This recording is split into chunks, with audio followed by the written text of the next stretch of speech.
Man City 3, Manchester United 0. It was a demolition derby. Pure humiliation for United today. Not good enough is not a big enough word.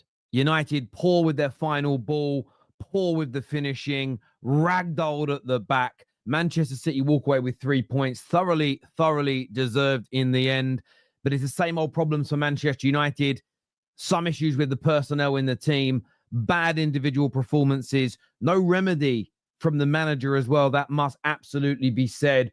But what next? A lot of United fans calling for the sacking of Ruben Amorim. It's trending right now across social media. But I do want your views. I want your opinions right now in the comment section below. I want to start first of all, because I will forget as a United fan. Congratulations to City today on what is a dark day for the City. Someone who lived in Manchester during Ricky Hatton's pomp at the peak of his career. I actually trained in the same gym in Denton as him for a while and trained in his presence. And a lovely and phenomenal man, a gracious man, a humble working class man, a giant, not just in British boxing, but in world boxing. And it is a sad, horrible, painful loss, of course, for his family, his children, his grandchildren, and his friends. But I think for the entire city of Manchester and the entire sporting world. So first of all, my sincerest condolences to Ricky Hatton and his family. I didn't want to forget that on this stream because I felt it was very, very important to talk about that. On the game, look, congrats to City. My mind doesn't change too much about City. I still think they have issues to resolve to become champions of England. I'm not going to rewrite that. I think the commentator did too much about, oh, City have clicked, City are now back at their best, because Man United had opportunities in this game. I mean, I've never seen Rodri in a half of football pressed out of possession so simply.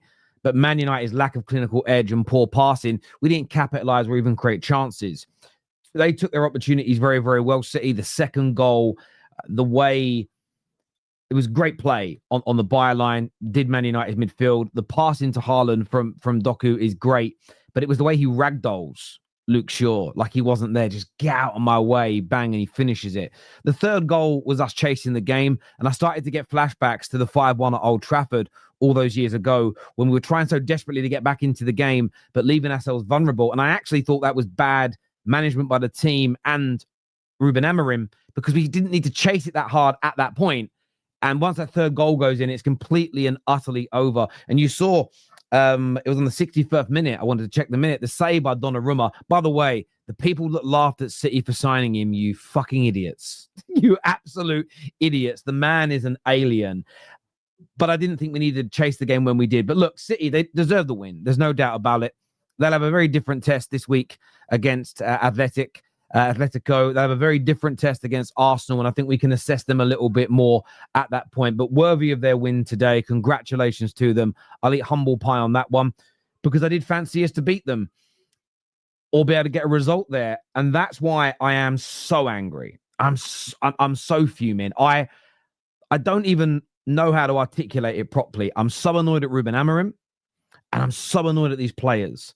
And what you're going to get tonight in the Manchester United fan base, what you're going to see is the low-hanging fruit is going to be grabbed. It will be the manager, the system, the tactics. That is what the pundits will talk about. It's what the journalists will talk about, because that is where the value is. That is where the money is. That is where the clicks are in get the manager out. I said it after the Grimsby game. I kind of got broke that night. I'd lost faith. I said, I'll support each individual game. If we do well, I'll praise it. If we do badly, I'll condemn it. Nothing has changed in my mindset in relation to that. Today, Ruben Amorim, what he did get wrong today, massively wrong, is that starting lineup. Absolutely wrong. You saw an improvement in us. A lot of chances being developed when Bruno got put back into the 10 role, where he's one of the best in the world. Ahmad in the middle, and Manu in the middle and Ahmad out wide. It didn't work with Ahmad in the 10 today. The midfield, it just did what it did. Yes, it was being outnumbered because they went in narrow, but it actually left us space out wide to attack, and we'll get into that later. That doesn't bother me so much. That'll be what the media focus on. I'm looking at the individual personnel that he picked incorrectly today. He should have started with Ahmad as the right back, Bruno and Mbumo in the 10s, and Manu in the middle. He got that horrendously wrong. And you saw such a dramatic improvement in the team, in how we played, how we were able to progress the ball when Manu was there. And he should have done that from the start. Horrendous mistake from him.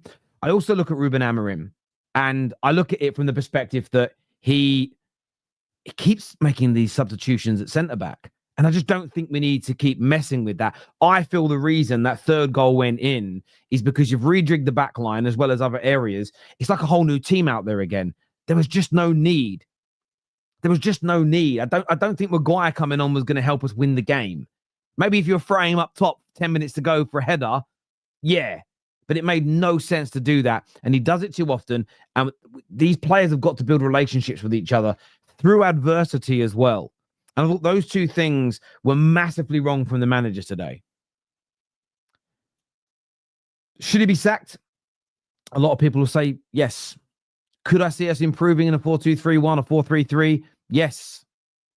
Do I think that's going to be sustained? Do I think we're going to go from strength to strength? Do I think we're going to start challenging for the league this year, next year, the year after? No. And this is my issue in the debate. I don't care if this offends you. I've just got to speak the truth. It ain't my fault if you're fucking stupid. We always just think sacking the manager is the solution, but that isn't me defending Amorim. It's not about Amorim. It's about remembering what the root cause problems at this club are. I have discussed this every time we've sacked a manager. Every time it gets ignored, every time the new manager's struggling, we go back to square one again. And you are never going to beat me into submission just because you're stupid. I'm not going to do that. It may be the right time for him to move on. It may be. I'm not even worried about the head coach. I'm more worried about the direction. If we go for a manager who likes the squad, loves the sort of profiles that we're scouting and thinks he can get better results, I'm all for it, in fact. I'm all for it. What I'm against is going in a brand new direction, having to change everything. You know, the new manager comes in, first press conference, like, yeah, we've got open heart surgery to do here. It's going to take years to clear this squad out. I'm just going to be done with it. Finish with it. So sack him, keep him. You guys can debate it. For me, the direction we go in as a club is more important. That being said, I can't let these players off the hook. I implore Man United fans to not let these players off the hook again. They were so bad today. They were so bad. They lacked fight. And the opportunities we had that we missed, the individual errors that led to a couple of those goals were absolutely out of this world. We missed 2 open goals in the space of a couple of minutes. Even just for a consolation goal, you're missing open goals. And again, I got kind of gaslit by a lot of United fans online. Oh, you know, Højlund, it's all Højlund. Do you know what? Højlund really regressed last year and he had to move on. And there were flaws in his game. But just before he left, I went back to going, actually, do you know what? I'm not going to lose sight of what I said year one that was correct. We didn't create for the guy.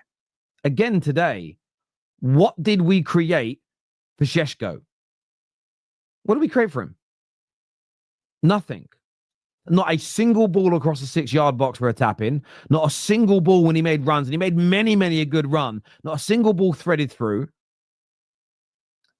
When we had we're consistently making this mistake. And because of these mistakes, we're CPRFC. CPRFC.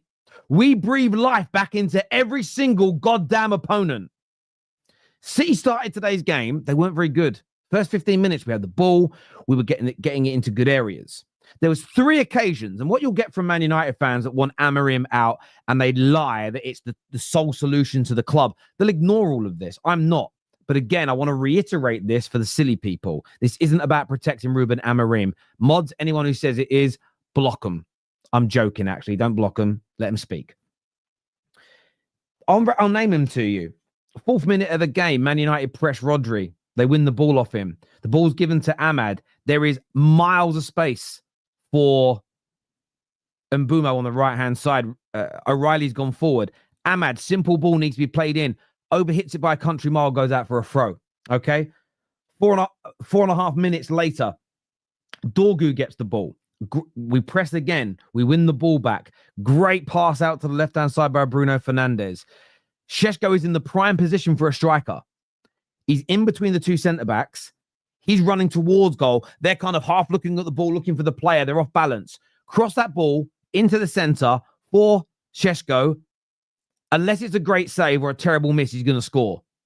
What does he do? He crosses it to the back post to Ahmad behind him, who tried an overhead kick. It went wrong. Why are we crossing it to the back post instead of to where the number 9 is? 4.5 minutes after that. Go back and watch the game. These are all facts I'm giving you here. Mbeumo, good bit of play by Bruno Fernandes again. He's not great deep, but again, wonderful ball down the right-hand side. Mbeumo beats O'Reilly. He's steaming in towards the goal. You've got Ahmad at the back post. You've got Šeško, who was involved in the build-up play, coming towards entering the 18-yard box. There's two options for Mbeumo. Early cross to the back post for Ahmad. I think Dorgu was there as well. Or you take one or two more steps and you cut the ball back for Šeško so he can lever it at goal. What does he do? He takes the extra 2 or 3 steps, but then crosses it to the back post. To no disrespect, right? To a hobbit, the ball's cleared. Those 3 occasions happened again and again. In the second half, we saw the misses. We saw the misses again and again. Manchester United players consistently let this club down. And I don't care whether you want the manager in. I don't care whether you want the manager out. We hurt this club by not calling out these players that continually make mistakes. And by the way, when it's fashionable to go on the manager and say he's got to leave in the media, they forget this. They're the first, though, to jump on the players if the manager's going through a good period and has a bad result. You'll get Roy Keane that will say, these players have let other managers down before, etc., etc. And that remains true. So for me, what I am imploring Man United fans to do is put pressure upon our board, pressure upon our owners to say, listen, you may have to move Amorim on. That would be with his win percentage, with his inability to make changes in games. He's tampering with the centre-backs. His bad decisions today with the starting lineup, coupled with everything else. I get it. I understand. I've said it from day one. I actually got called out a lot for this on socials when I said it. If we have the right structure and we're always moving in the same direction with a few minor deviations, you can change managers on a fairly regular basis as long as you all sing off the same hymn sheet. I'm up for that. I'm fine with it, in fact. Ruben may not be the guy. But please, oh please, Man United fans, don't let these players off the hook. Even right down to the first goal. Luke Shaw. How many games he played in his career? If I say 300, I might be being conservative. 300 plus odd games. Why would you ever stand square like that? Why would you stand square like that to a player like Doku? Good skill. Very good skill. But he made it so easy. I'm telling you this now. An average skillful Sunday League footballer, if any Premier League centre-back basically standing square with his feet planted, you'll beat them. Because you can't move. It's physics. You can't move. And then he gave up. Then he gives up. Bruno Fernandes, I thought it was okay on the ball going forward today. Brilliant, in fact, when he went to the 10. Not going with Foden as a runner. As much as City fans will love what they did, I look at that from a United perspective. Lazy, insubordinate, poor. The chance creation, lack thereof, and the terrible finishing today. The only attempt on goal where I can't blame anybody was in Mbeumo's volley. That was just. I think Man United fans today got a very small tipple, a slight taste of what Arsenal fans felt in that semi-final of the Champions League. But I implore Man United fans, whether you want Amorim to stay or whether you want him to go, don't let these players off the hook. Don't let them think. Say Amorim walks tonight or is fired tonight. Don't let them sit there and go, we'll get away with that now. Don't let it be when a new guy comes in. We all do the same thing. Oh, it's a clean slate for everyone. Everyone gets a clean slate. Everyone gets a chance again. I'm going to stick to my favourite players. I'm going to hate on the ones I hate still, but everyone gets a chance again.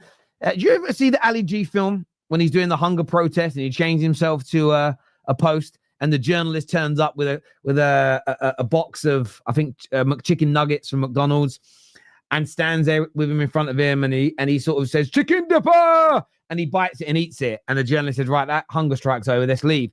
And he goes, and Ali G sort of goes, "No." He goes, "Starting again from now." Right? It's a great movie, great scene. That's Man United fans. Every time we sack a manager, we go, right, everything I've said about these players in the past, let's wipe it clear. Starting again from now. I don't want to do it. I can't do it. I won't do it.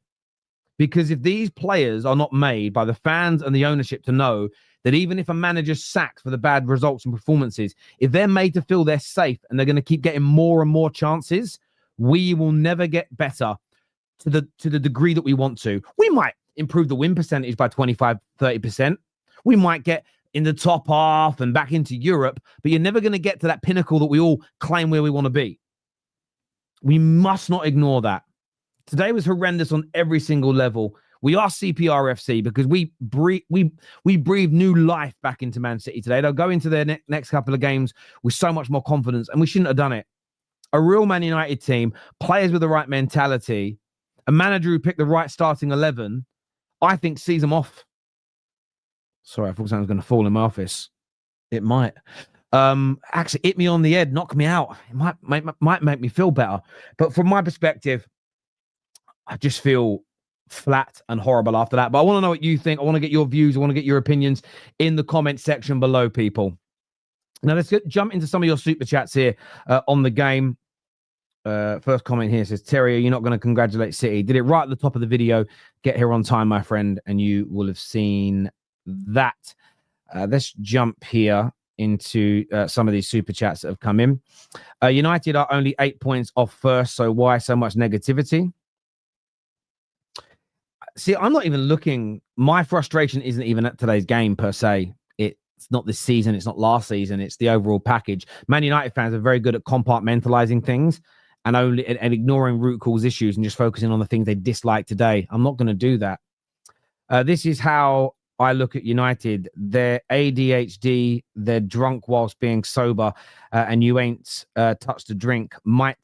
Some might understand that you forget to do the basics: pressing, passing, running times, open spaces, etc. Look, and some of that is to do with loads of players not being good enough, and I understand that. And we have issues. And this is also why we could go 4-3-3 and we'd probably improve on results. And what you'd get, this is what I'll predict this what will happen. I think if Amorim goes tonight and we go out and get Areola as an example, we go out and get him and he turns around and he puts his arm around the players and says, I know you like Ruben, because I think the players do like Ruben Amorim. I don't think there is the sort of problems with him in that way. He'll come in and he'll go, listen, guys, you know, I like a 4-2-3-1. We're going to play in that way. We're going to do this. The players will probably up their game for a period of time. A lot of this squad prefer that formation. Yeah, let's go. My worry, we'll get results. Man United fans will get giddy like they did with Ollie, like we did with Ten Hag after the first two defeats, like we did with all the other new managers. My big fear is still this: when the manager's right, okay, like we're winning 50% of our games now, but we've got to start pushing harder to get to that 60%, that 70% to win league titles. And that means running harder, training harder, doing more, being more accountable. I still worry. I still have these fears that these players won't do the right thing. UCH also good defensively today. Who is E? Oh, yeah, Erling Haaland. Yes, sorry. Yeah, he was. Fantastic player today. And listen, I like Roy Keane as a pundit. I like him. Legend as a football man. I do wish, like, ever since he said he's a League One player, I did lose a bit of respect. I know it's for banter, but for me, it was sick. What they did to Shaw is illegal in 79 countries. Yeah, Shaw got ragdolled today. What is the point of buying a striker and not creating? Agreed. He needs to take Bruno out of the midfield and change the system. Something needs to happen with the midfield. We are getting outnumbered. See, that didn't worry me too much per se, because I think people oversimplify it. So the commentators, 3 games running, keep, we look, what the teams do is their wide players come in and make it like 3 or 4 or 5v2 and United get outnumbered. And then they say things that you'll get hoodwinked into. And then a defender has to step into the midfield. And it's so abnormal for them, whilst praising loads of other clubs for having defenders that invert. It's not abnormal for the modern day defender to step into those positions. The same as it isn't abnormal for a winger to come inside. It's been going on for football since the 90s at least. We just pretend it's new. What that means when that happens is if we get the balls out quickly into the right areas, as the chances or the opportunities to create chances I mentioned earlier, and then play the right balls, you capitalize on their holes. Every single team and system will have holes in it. You are not creating one in the modern day game. I don't think it's existed. Pep's Barca team for a few years looked untouchable, and then teams worked out how to beat them. Well, let's recruit bigger players and technical players and out-muscle them. Let's play them at their own game, but with stronger and faster players.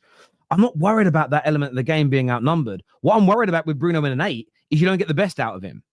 And when we put Manu in the middle, right? And we put Bruno in the 10, that was when we started creating more chances. Guess who was off the pitch? The striker.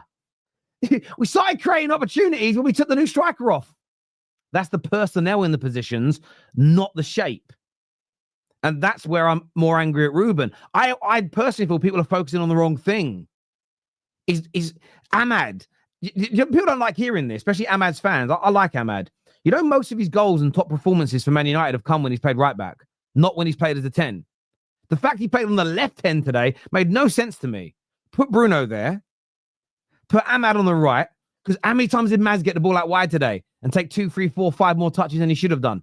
Instead of taking on the fullback or putting a cross in, which is what Šeško needs. That's the manager issue. The formation don't bother me. It doesn't really bother me. That's not the issue for me at all.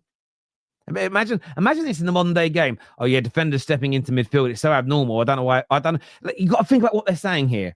Asking a defender to step into midfield, they're saying is abnormal, but they praise other clubs for having defenders that do it. It doesn't make sense. It's not being outnumbered in midfield is our issue. Amorim is putting the wrong midfielders in midfield for me personally. City win, United lose. Oh, City, you've got me singing. City are bad, but United were substantially worse. An absolute shame. Would have been nice to see City deeper in the doldrums. United still needs surgery. I agree.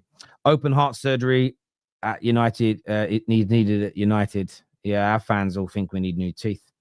We're meant to get behind this. I'm a rubbish. It's not. Listen, you don't need to get behind anything.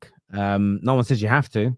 Would you take Tahibi back over Bayender and Onana? Look, Bayender had a little dodgy moment in the first few minutes on the ball, but he didn't really have a bad game today. Also, with the way the result went, I'd rather a new goalkeeper not play. I'd rather wait. I'd rather wait to the right time to play him. You remember what happened in the... I'm sorry if I ruined the books and the movies for you and the new TV series. You know, right at the end of Harry Potter, when the kind of flashback, all the things about Snape get revealed. So I'm not going to ruin that bit. And there's that scene where Snape says to Dumbledore, "You basically raised him like a pig. You've got Harry Potter to this point just so he can be slaughtered." Like I sort of feel like that, but not slaughtering him with our goalkeeper. We need to find the right time to introduce him rather than just throw him in. I really believe that. But anyway, it's clear to see United are suffering from erectile dysfunction at this point. RIP Ricky Hatton.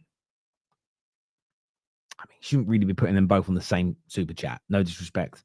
But yes, RIP to Mr. Hatton. Okay, that's an older super chat.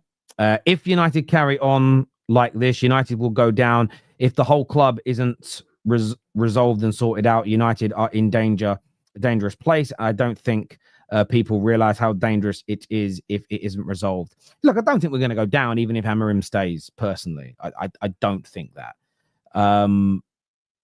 But also, we're not doing well on the pitch, but I think we've done a lot of the right things off the pitch. And this is why I'm actually, part of me is actually intrigued to see what we do if we sack him.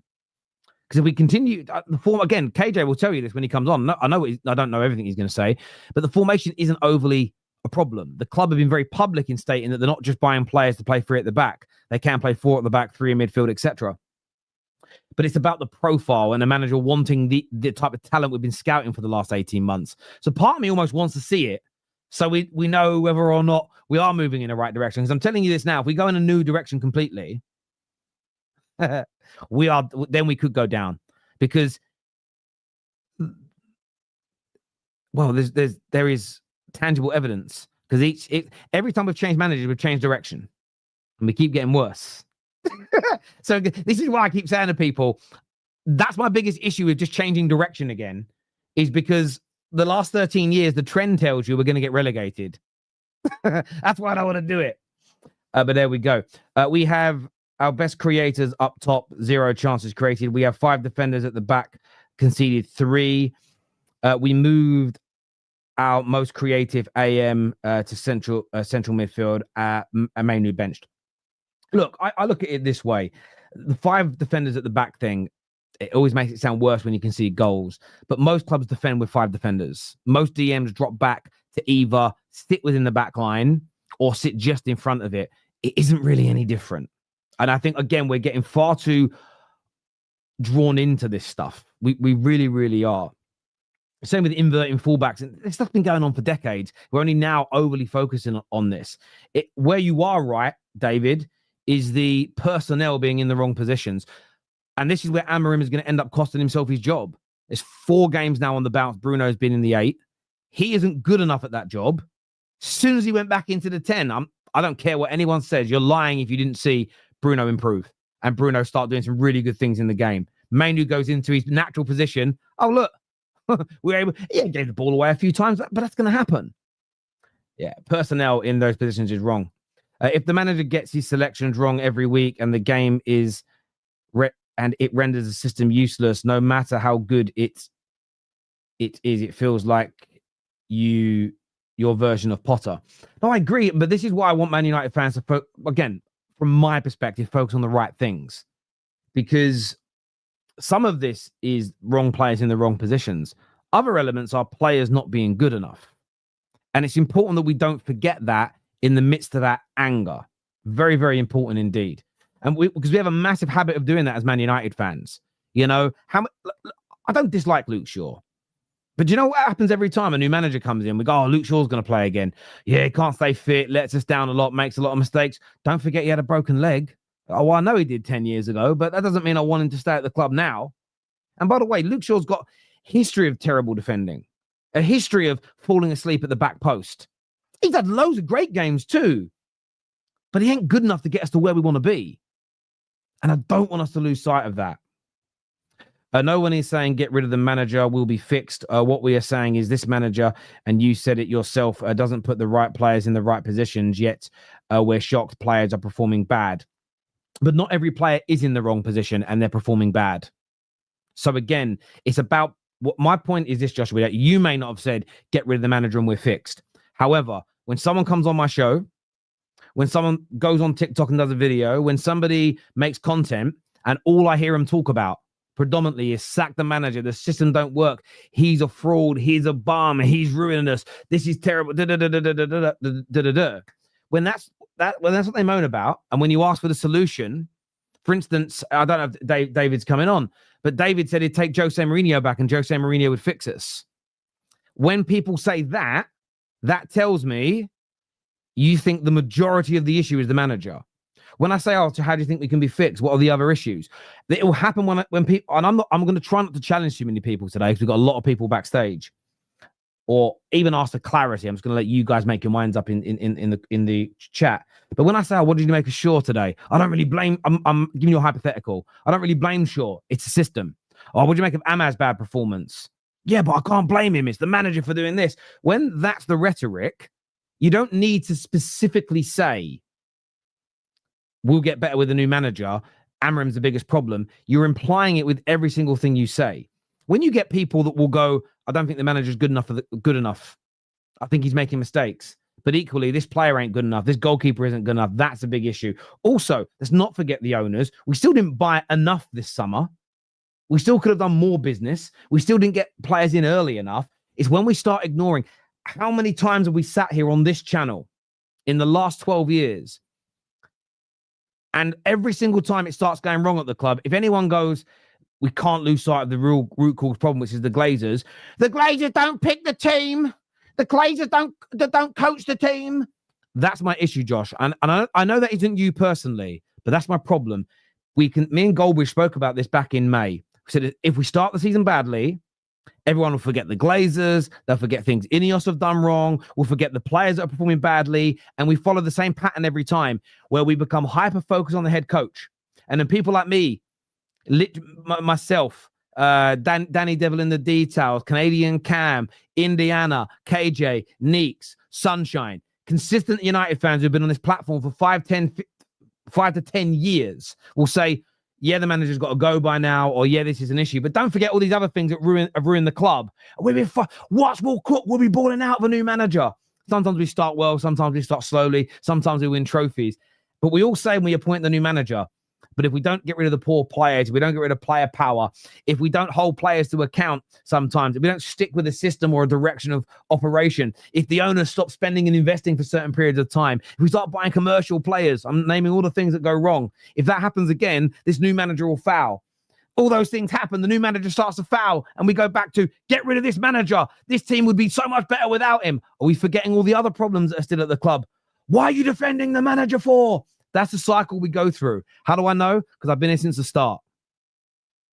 Basically, when it comes to football content creation, I'm Adam, bruv. I've been here since day dot. I saw the fruit get eaten. I've been living in Eden, bruv. I've been here since the beginning of time. When it comes to social media content, I've seen it all. Every pattern. And you will not gaslight me. You will not you, Josh.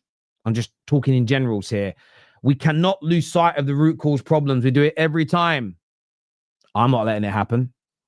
I just talk about the club, not just the football, but the club itself. They come into United and no change has happened.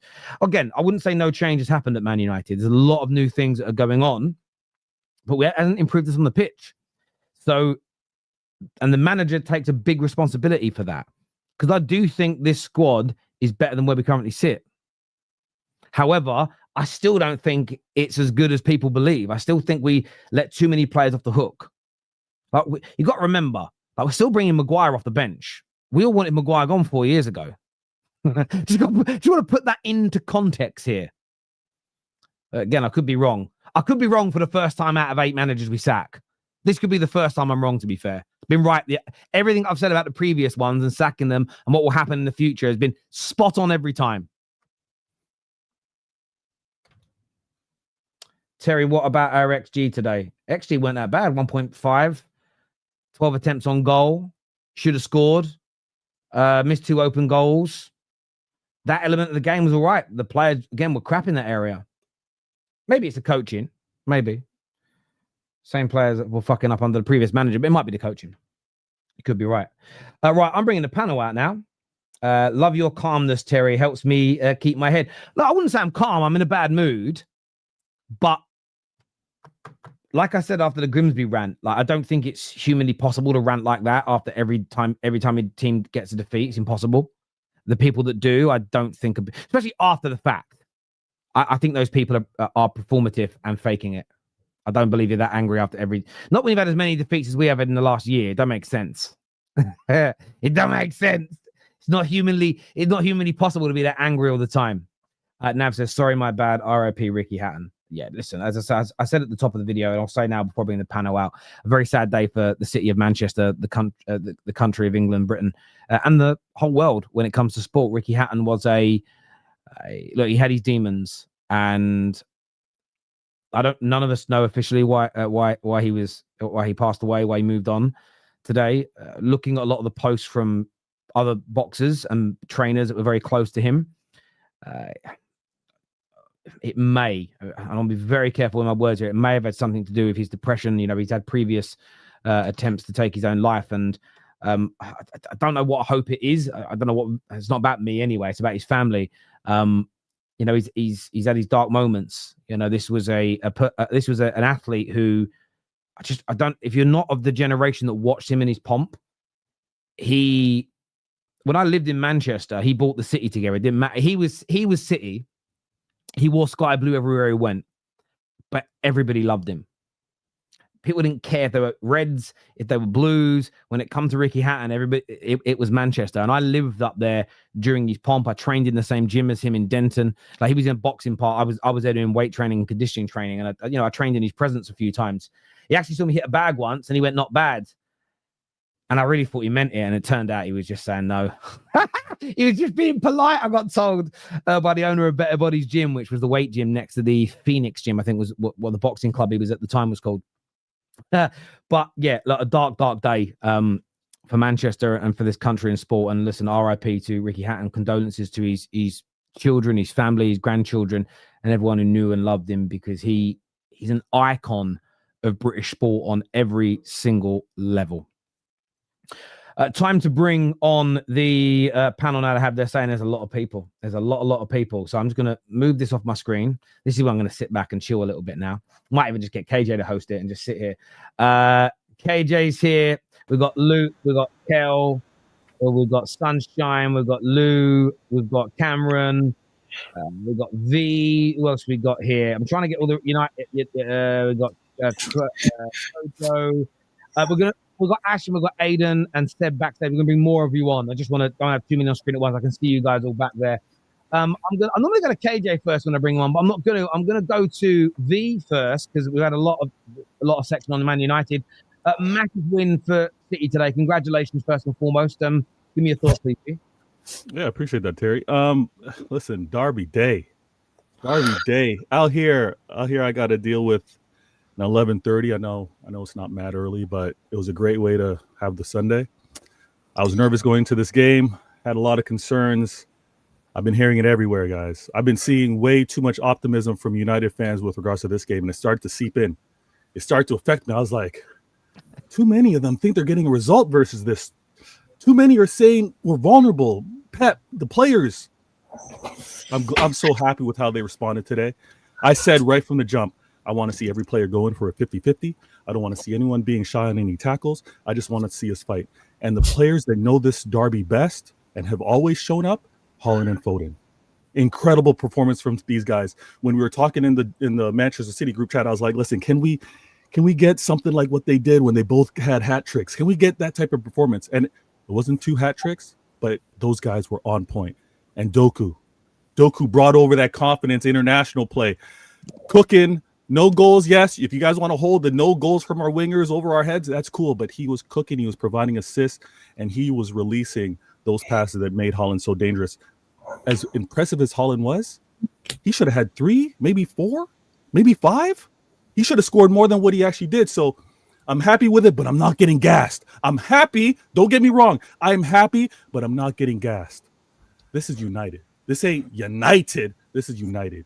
You guys aren't that club for me to be like, you know what, we're going to kick on and be impressive moving forward. I'm staying really calm with this.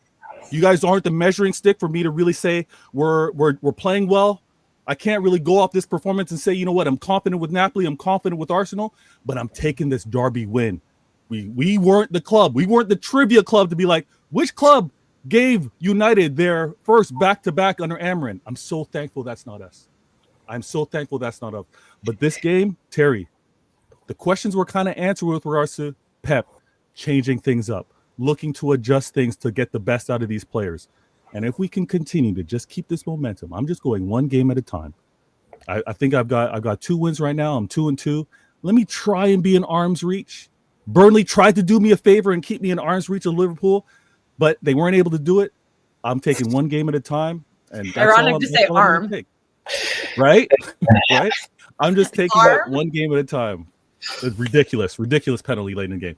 But Terry, I'm happy with the win, but I'm not getting gassed with City moving forward.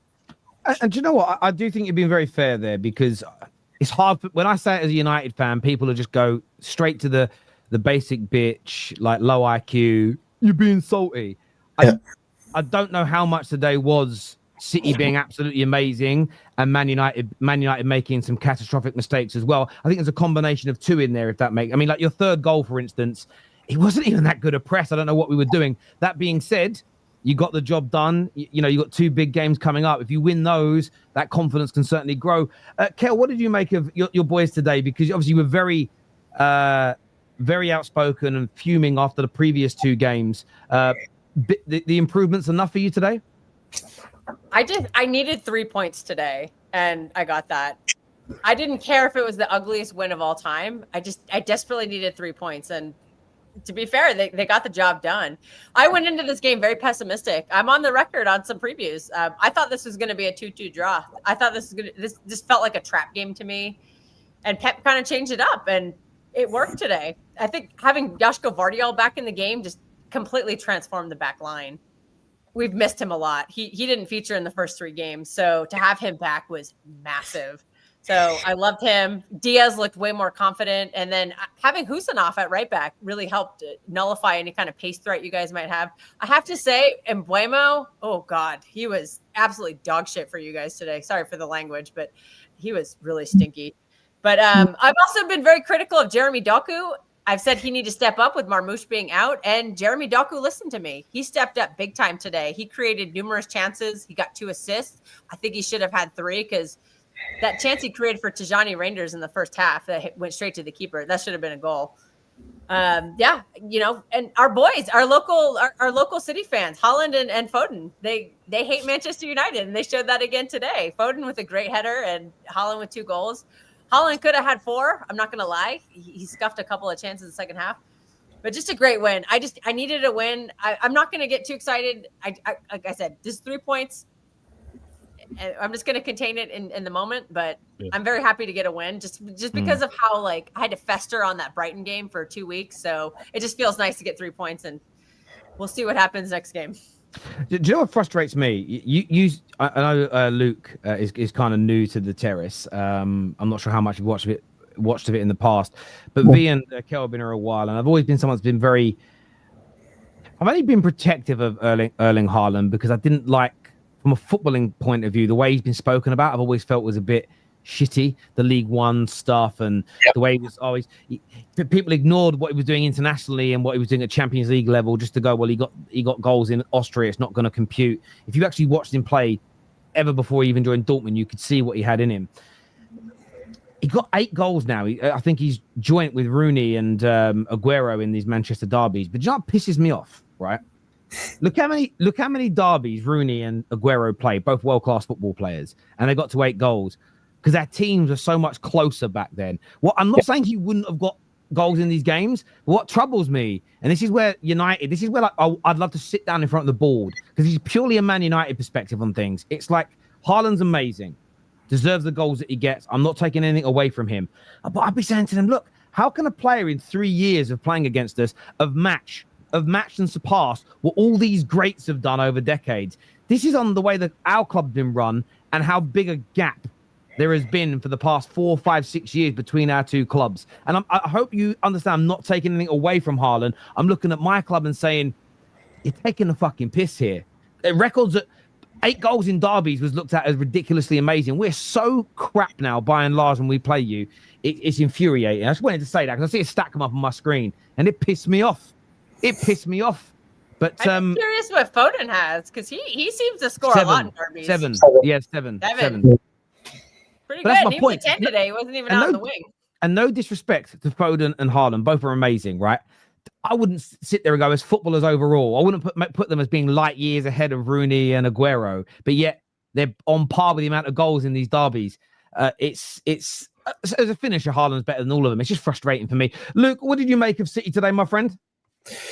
Yeah, you know what? It was better than the last couple of games, but I won't get carried away just yet. Again, it's a derby win. It's 3 points on the board. I think you need to obviously get momentum going as a platform to build on. But again, I think people need to realise something. I watched the game as well. Like, United had chances that game. I think Donnarumma, for me, was a big reason as well why we get the clean sheet today. Because that save against Mbeumo over the volley was brilliant. That was a world-class save. I'll be real about Edison, right? I loved him. He would not have saved that. Might not, but... Do you think Trafford would have? Possibly, yeah. But I think Donnarumma, for me, that presence in goal, we haven't had that probably for a long time. maybe before Anderson, maybe probably Joe Hart. So again, one game, can't get carried away, but I'm just happy with the performance and the way we were playing. Like, again, a lot of misplaced passing, has to be said. Like, it's a lot of mistakes here and there. It's not clear cut. It's not the well-oiled machine that don't know that a City can be, but it's a start. But again, Napoli and Arsenal are bigger tests. This is where for us, it's where we'll see where we are. But again, I think in terms of the results today and the performance of the derby, I'm happy with it. I'm happy that with Ashford Defence got a clean sheet today. I thought I rided well today against the Arlo today. I thought I should do a very good job at left back. And yeah, just brilliant overall, mate. Yeah, no, I bet, and look, I respect you all for what you've said about all knowing that you need to do more to feel like you're back, and that's a really good standard to have and not get carried away too soon. But yeah, listen, if you can get if Foden can find some form again, because I know he's had a bad year or so, but if that young man could find his feet again, start performing like he did today, scoring goals, that'd be massive, especially with KDB now elsewhere. Yeah, we see KDB on in a UCL game the same week, so it's gonna be a lot of emotions, right? But yeah, it was great. It was great to see what Foden was able to bring us, and he was playing centrally. He was playing within that midfield, and he was popping off some of those passes, obviously looking for a shot. I think he hasn't been shown this season because he's been fighting a little bit of injury that he did suffer in that Spurs game. But we've seen what he's like. We've seen his level healthy. Now, every rival and their mom took shots at Foden last season, and rightfully so. When you set a standard the season previous, everyone's going to go at you. But if I get a healthy Foden, I think he cooks. I think he reminds the world on how good he is. And we saw a little glimpse of that today. He's going to have to continue to do it moving forward. Yeah, no, I agree with you on that. KJ, a disgraceful derby performance in the end from United. What's going through your head right now, my man? Yeah, I just want to say, first of all, that fair play to City. I don't think it was their best performance, but it didn't need to be. They didn't need to be as good as we've seen them in the past. They were there. I personally think this was the game. This is the kind of City that you want to face and have a chance of beating, because they were also making mistakes. There were some things at the back end build up that I saw. I'm like, okay, cool. If you can capitalize on that, you can have a good chance of getting a result. But we didn't do that. We were worse than City today. City didn't have to go out into second or third gear to win. Their players showed their quality, and ours didn't. While in the attack, I'm upset with my attackers today. In that first half, there were many times where under transition, we could have burst through. We could, with the right passes, we could have got a chance and get a shot on goal. And we always made the wrong one. We always made the wrong choice or executed the pass poorly. And for me, like that's just so frustrating, because you've got players like Mbeumo, you've got Sesko now in the team, and this is where you're thinking, right, we can exploit Man City, and we just couldn't do it. And our transition game has been dying since Oli, and that's something I've been banging on about for a couple of years now. It's like, we can't score transitions anymore. Our bread and butter of that, where we used to score many goals, because we had a season where we scored over 100 goals, and our transition game was amazing. It was one of the best in the Premier League at one point. Not 100 goals in all comps, not in the Premier League, just to let you know, in all comps. But our transition game was a big part of that. We could get in from our end to the opposite end in 5 to 10 seconds and score a goal. We can't do that nowadays. And it's frustrating, and our players really let us down. Ahmad, poor for me today. And Mbeumo, he's trying, but he was poor. Bruno, he was poor. I actually felt bad for Sesko, because people are going on him, calling him Benjamin Tesco and all of that, bantering him and doing 007 and that. But when he was involved in the game, I thought he did well. He had some good touches. He had some good hold-up play. He was laying things off. He had a shot that he made for himself. I was concerned, KJ. I was concerned about that early when he just got a half chance, turned it in, and just put that on net. I was like, he had a chance. He's making chance for himself, which obviously we were complaining about Holland with. So he's doing what he could with not even scraps. It was literally the bones. It was the lint. It was just the rubbish that he was giving him. He had nothing to do, and I felt for him. And I'm just getting to a point with the team. I'm like, I'm more surprised that we win. I'm more surprised that we score a goal than I am if we don't score or if we don't win, and that's a very sad state to be in, you know. And I look at Ruben. It cheered me up hearing that, to be honest. I look at Ruben and I like him. I really do. I do think there's a good manager in there. People say he's just a fraud and he's rubbish. I don't think he's that. I think he's one, super young. Two, I think he's not his style doesn't suit the Premier League right now.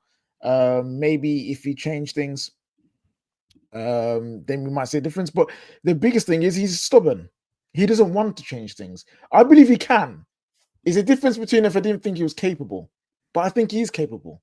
But he's choosing not to, and this is why I'm getting frustrated. And this is why I'm like, I can't say that he's the guy to take us forward if you're not seeing the clear holes and clear issues that we have, and you're not making the tactical tweaks. And it's not about the three at the back.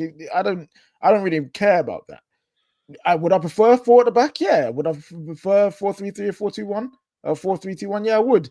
But he's not playing that. So make your system work. And the way that we operate in the midfield is a concern. The way that we try and do this whole switch over to the side, to the right wing back, take a guy on and cross, but the crosses ain't working. It doesn't work, and there needs to be adjustments. But I believe he's choosing not to make them adjustments because he's so wedded to this formation and to the system and the things that he believes in that he won't change that. And I think that is very admirable when you're first coming up. But you're in 5 years of management now. You're in the Premier League. In Portugal, you can get away with probably sticking with the same thing over and over until it works. But Premier League don't care about that. The Championship don't care about that. Hey, we saw League 2, Grimsby. They don't care about that. They will find ways to exploit that. They will find ways to get your weaknesses exposed. And it's not doing anything to adjust that. So it's frustrating me. And I'm not screaming Amorim out like I may have done with an Ollie or Jose or Ten Hag, because I'm apathetic. I'm sad. I've got no energy to be like that. I'm just here, in my opinion, I don't think he's the right guy. Unless he changes, and I see him, he's attempting change, I just don't think he's the right guy to take us forward. And that's just me. And I want him to do it. I want him to do well. I want him to win. But I just can't see how he turns it around. And it's sad, man. KJ, you're in an amazing place in your life. You found your one. You found your missus. But prior to that, when you were going through the dating stage, if you realized early that this wasn't the one, you cut that off. You said, you know what? Yeah, that's true. It's true. This is probably where United are. I mean, I hear from so many fans say that they don't have faith that he is the guy. Like, they don't think that he is the guy, even if he were to turn the season around. They don't think he's good long term. Is it a case where it's like, we know you're not good enough, you're out? Like, should the voices of the fans raise up a little bit to be like, get this guy out? We know he's not good enough. For me, it's like it's not about the fans. You do that, man. This is crazy, man. This is crazy. I'm just hearing the same waffle. Not to cut anybody off, but how many times are we going to be like, "You're not the one. Move out of the." No, the one. Facts, bro. I don't think this is down to. I don't. This is the fans thing. Like, I don't care if people screaming in or out or whatever. Well, KJ, if we can, bro, respectfully. When you say he's not the one, it's just because people aren't getting results. That's a fact. Let's just take it back. There's a reason why the lady down there expected United to score 2 goals. Let's just keep it a buck. There's a reason as why she's expecting a 2-2. Because let's take Man United's heads out of this. Yeah, the fans are over emotional. Rival fans are obviously watching United going, you look dangerous for once. You look like you could be a threat to us for once. Why is that? Because something clearly is working in comparison to why we've been a laughingstock prior. The manager's job is simple. To get this team to be able to create enough chances for our players to go and bag goals, and then to at least try not to concede. If the players are able to do that over a consistent period of time, after in his first full season as we're starting this league out as we go, with a bunch of signings that were necessary, then evidently there has to be some girth to go, okay, he's doing something right. So we're now looking at yes, there you go, Terry. So you're now looking at the situation going, again, you can use that keyword if, but I like honest hypotheticals. If you bag your chances and if you go and get the wins that your performance desired, we're looking at this manager going, okay, bro, you've probably got 9 points out of the first 3 Prem games based on how you've played. And now you're looking at this 3-0 loss going, but it's going to happen into City. We just didn't turn up today. It's one of them. So where's the rationale? All because of results that we're not getting. It's ludicrous and No, ridiculous. but Nenji, it's not just about the results, though. No, Nenji. but it is though. It is though no, because you talk. but Nenji, I've highlighted my issues that I've had with Amorim, and this is the thing. And I'll repeat exactly what you said. You said you mentioned tactics. You said it's not about changing the manager, but then you mentioned tactics. So what is it? Because is it a tactical thing today? No. Respectfully, has it been a tactical thing over the past 3-4 games you've played? I don't think it has. I think why is it every manager we get, KJ, answer me this, please. Why is it every manager we get, right? It comes down to a tactic or a system or 5 or 3 at the back.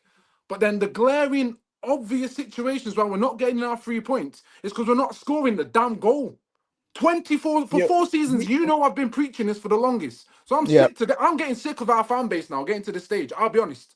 Like, I'm sort of kicking off now and start calling people out for bullshit. Because I never really like this. But for 4 seasons, I've been trying to show people what I want, and they can't even listen because it's manager, and it's tactic and the system. 4-3-3, right? And you're still telling me Ahmad can't score a tap in. So let's play 4-4-2. Ahmad gets the same chance against Fulham. I agree. Can't bag a goal. And then we don't. No, we don't get the 3 points. After that damn 3 points, KJ, we don't lose. It's like, oh, it's the manager. And then we listen to the media. They listen to rival fans. It's like we can't think no more. There's no rational thinking. This manager, and again, I'll keep it 100 right now.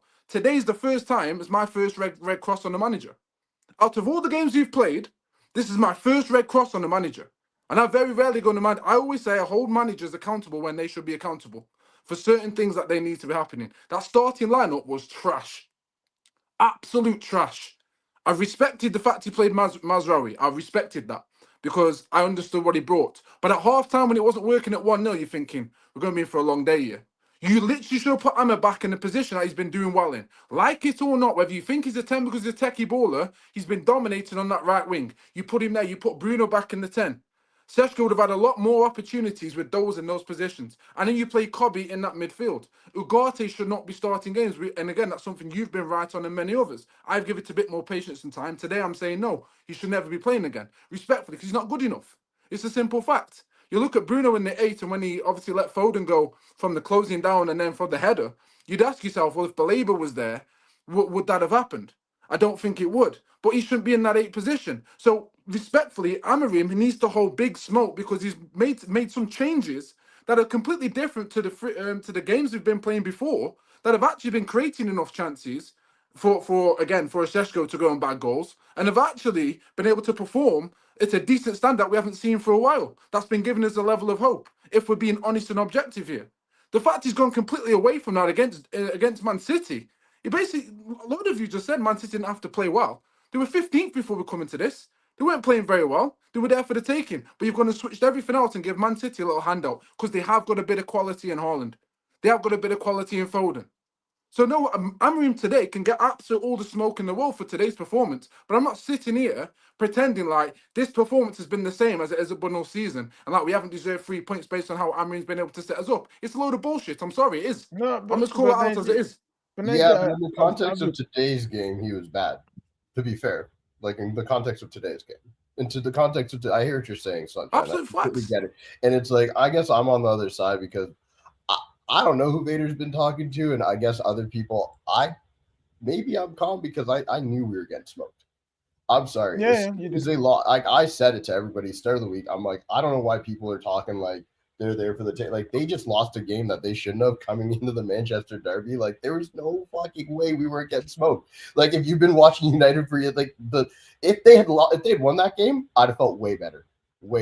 But as soon as that happened, I just knew with sport they're coming up against us, and they're like, we're not going to lose back to back. We're not going to lose to United in this state, and that's kind of an unfortunate part. And it's like, truthfully, I don't want to be one of those fans who's just apathetic in the situation. But when we started the season, and this is where I'll back you, Sunshine. It's like when we started the season, you see Arsenal, you see Chelsea, you see City in the first 5 games.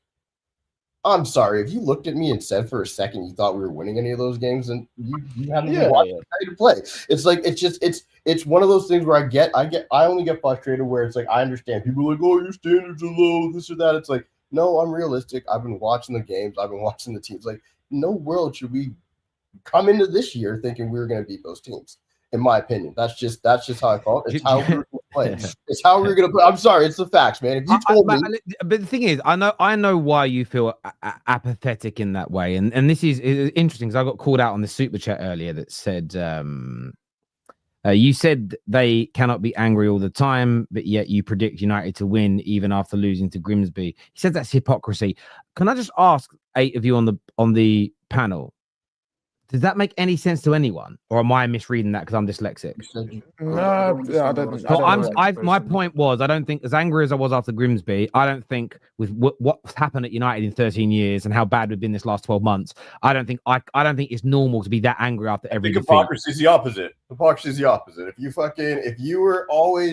you tell, like, knowing what we know about United, and you came in and you're losing it all the time, blah blah, and you're like, oh, but it should be the other, like, hypocrisy is the other thing. It's like, I think so as well. I mean, look, why did I predict to win?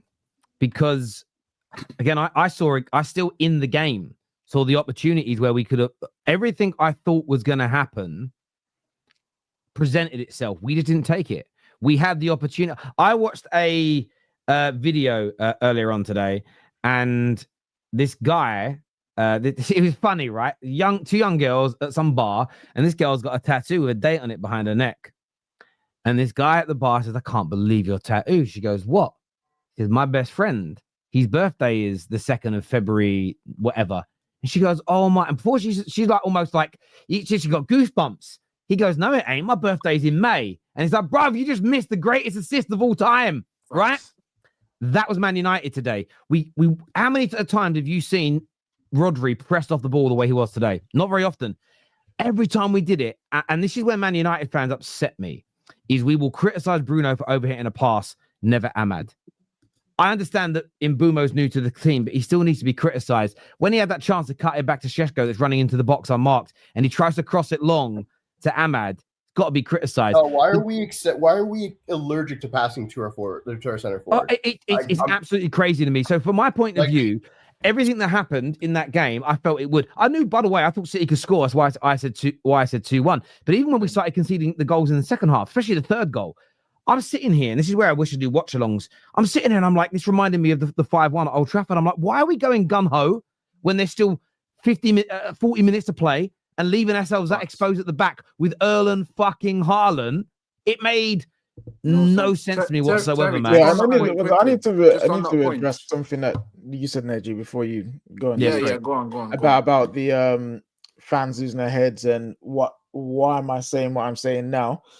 I'm going off what I'm seeing in terms of, okay, cool, I'm happy to give you time, but the things that I saw was an issue last season, which again I allowed him to have because it's his first season. What were those issues, by the way? The way that the midfield is set up, especially in the way that we press, he gets one guy, Bruno mainly, or sometimes Mainu, to push up really high with our attackers, and that does leave us exposed if they beat the press. And I've said, you know what, I'm not too sure about that.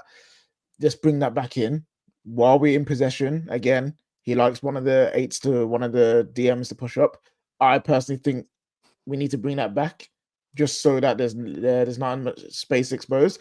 The way that we build up from the back has not been a big issue as much this year. I would admit that. So that's fair enough. We're slowly getting that better. But then his team selections, some of his in-game choices have not improved either. And I'm going off the fact that I believe he can.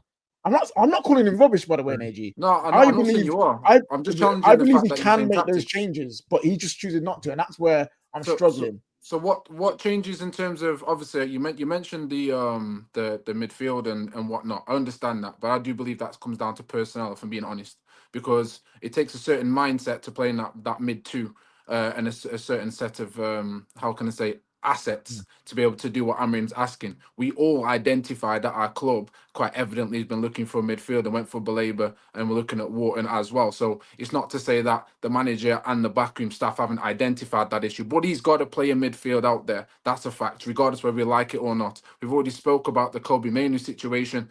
Obviously, has he got the legs to be a box-to-box at this moment he probably hasn't. Has he got the talent? Absolutely. As Amorim said, he loves the talent and everything else. He sees everything we see. But the reality is how Amorim set up for Sporting, from what we've seen at Sporting Lisbon and how he's built up, we don't have those profiles in midfield, sadly. A part of that is because of how we've been ran, because we don't have the funds to be able to go and do what Pep was able to do with Manchester City, Bayern Munich and everything else, and just get rid and swap over. So sadly, we're going to have cracks in our team. But the reality of it is, I look at those 4 games, KJ, and I go, well, how can we create so many chances? How can we defensively look quite good? Not quite, I'm not saying amazing, quite good. So let's be specific with my words, right?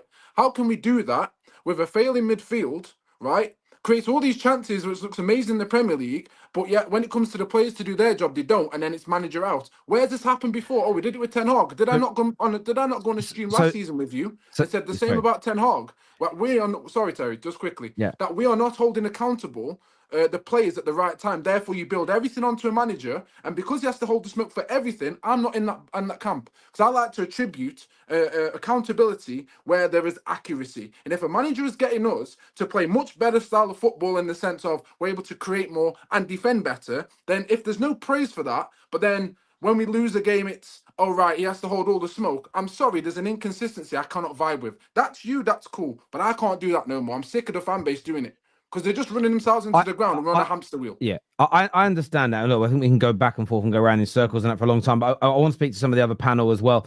Cool. Lou, obviously a disastrous day, losing 3-0. What did you make of the game specifically today? Where did you think it went wrong for Man United? Where did it go right? To be honest, look, I don't want to talk too much about City, because I think their fans, they said their piece. They haven't been good this season. They were better today. We were absolutely shite. So I don't want to really talk about Man City too much. To be honest, I actually felt quite negative, which is unusual for me before this game, because for me, when you have a manager, before sunshine comes through, I'm going to finish the sentence. When you have a manager coming out who's bought a new keeper, so like Onana was our first team keeper. We've moved him on and we've brought a new keeper in. Therefore, obviously, the person coming in is a replacement. He's a new first team keeper. Amorim told us in his press conference that he wasn't going to start him. That tells me he doesn't want to start his new keeper off losing, conceding goals in his first match. He's starting him off on a bad tone. So our manager was thinking we were losing this game days before it happened.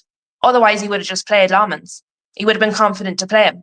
He didn't want him to start off on a loss. So he was at least thinking there's a high likelihood we're not going to win this game. And I think if I can see that, players can see that. So I think he's negative from the outset. Whether he means to be or not, I think he was. We know what Vator is like in goal. That's why many of us wanted a new keeper. He was terrible. Yoro was not good today. I think Yoro is such a good talent, and he's going to be such a great player. Today, he was not good. He wasn't good before the first goal. And as much as Shaw was terrible on the second goal, Yoro was far too close to his man. The way he cut the space was terrible.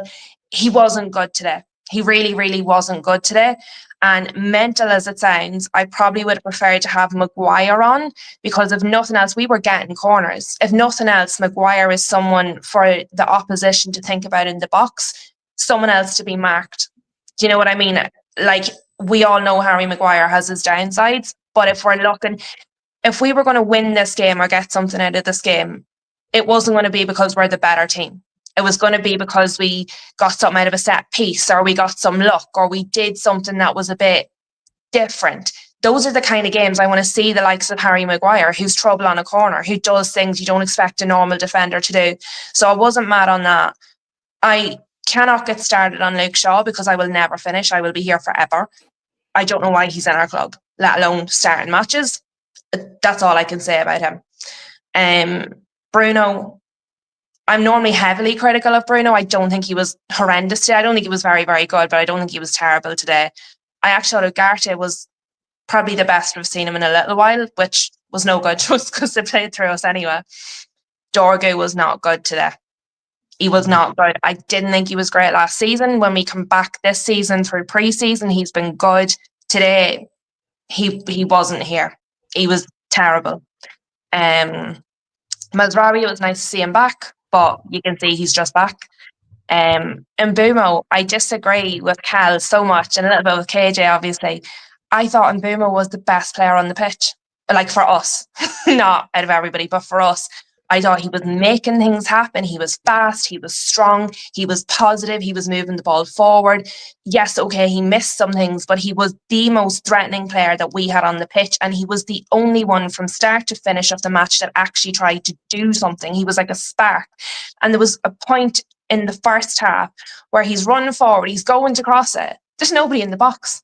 It's all City players. There's no United players in the box trying to cross it to, and you're like, well, there's the problem. So yes, I know a lot of people say we don't create chances for our strikers, blah, blah, blah. But there he was creating a chance, and there was nobody in the box at all. And you're like, well, eventually he's going to stop doing that. You know, that's what happens. We had players before who made chances, they made crosses. There was nobody in there to get them. They stopped making them, and then we criticise them for not making them, because the striker's not getting anything. So I thought he was excellent today, and he was the only player that I thought could hold his head high coming off the pitch for us. And I look forward to seeing more of him. If I miss Sesko, I said all summer I wanted an experienced striker. I'm sure there's something in Sesko. I'm sure there's a talent there. We wouldn't have bought him otherwise. But I wanted experience. We need experience. That part of the pitch for us is appalling. It's been appalling for absolutely years.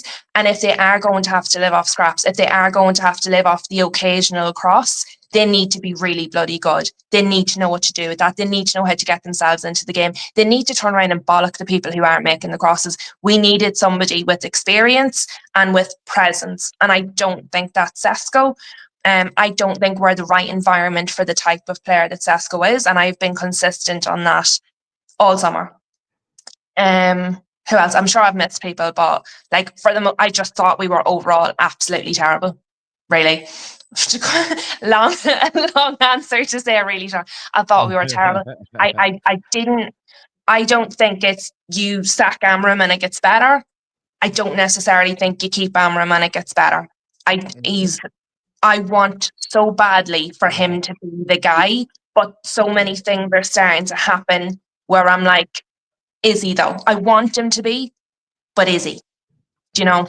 Well, this is the thing, and this is why it's always important to have these sorts of honest conversations. Because I'm still tallying something up right now, and I'm gonna talk to you all in just a second once I've added it all up, because I think it's very, very important to speak facts to the audience as best we can. So there's a comment here that comes. This is why the manager conversation is important, but I think United fans shouldn't get sucked too far into this.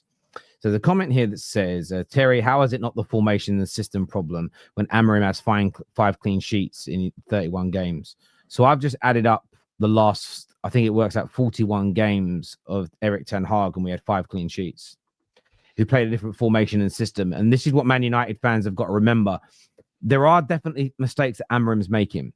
I think football fans in the modern day world are too obsessed with 4-3-3, 4-2. I don't know how many years on the Football Terrace I've said this.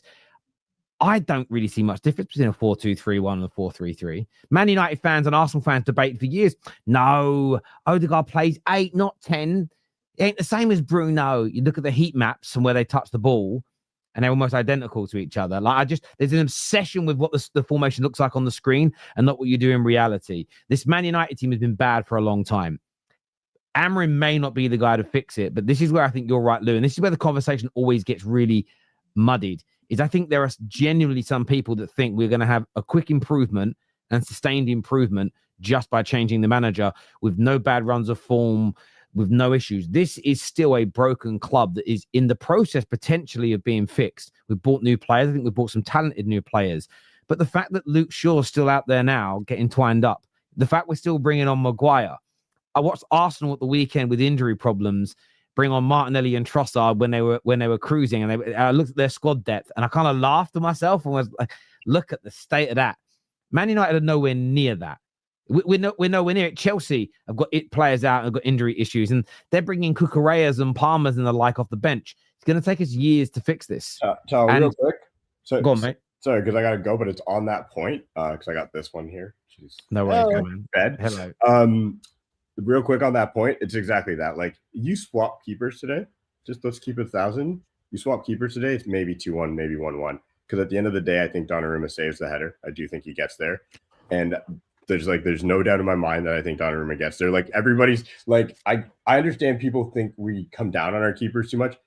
Bayindir has zero reflexes. Like he was flat-footed completely. It was a great goal. I'm not taking away from the goal, but I think a top keeper gets there. And at the end of the day, one thing we've been missing for quite some time now, ever since we lost our top keeper, is confidence. It's confidence that we can't keep goals out, and it's such a big impact on the team. Like that save, like it was 2-0 when that save from Donnarumma came on Mbeumo.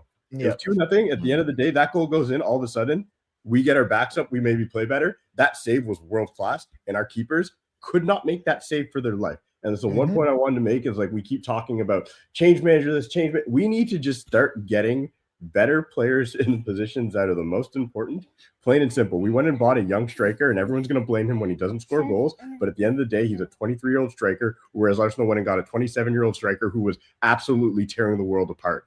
Obviously, there's going to be differences. And right now, all of our fan base, it's the same shit as always. Change the manager will be better. It's like, no, we need to start getting better players in better positions and build from there. And hopefully we'll be back in time. That's my piece. We'll chat later.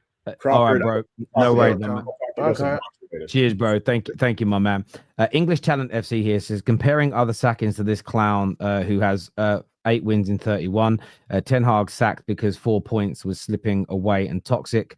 Top 4 was slipping away and toxic. Amorim aim is top 10, laughable. The difference is this, though, and this is what you're missing out in this conversation, and I feel like you're deliberately doing it because we haven't just discussed this. We've presented the facts of the matter. We know they're facts because the managers have told us, and we can see it in real time.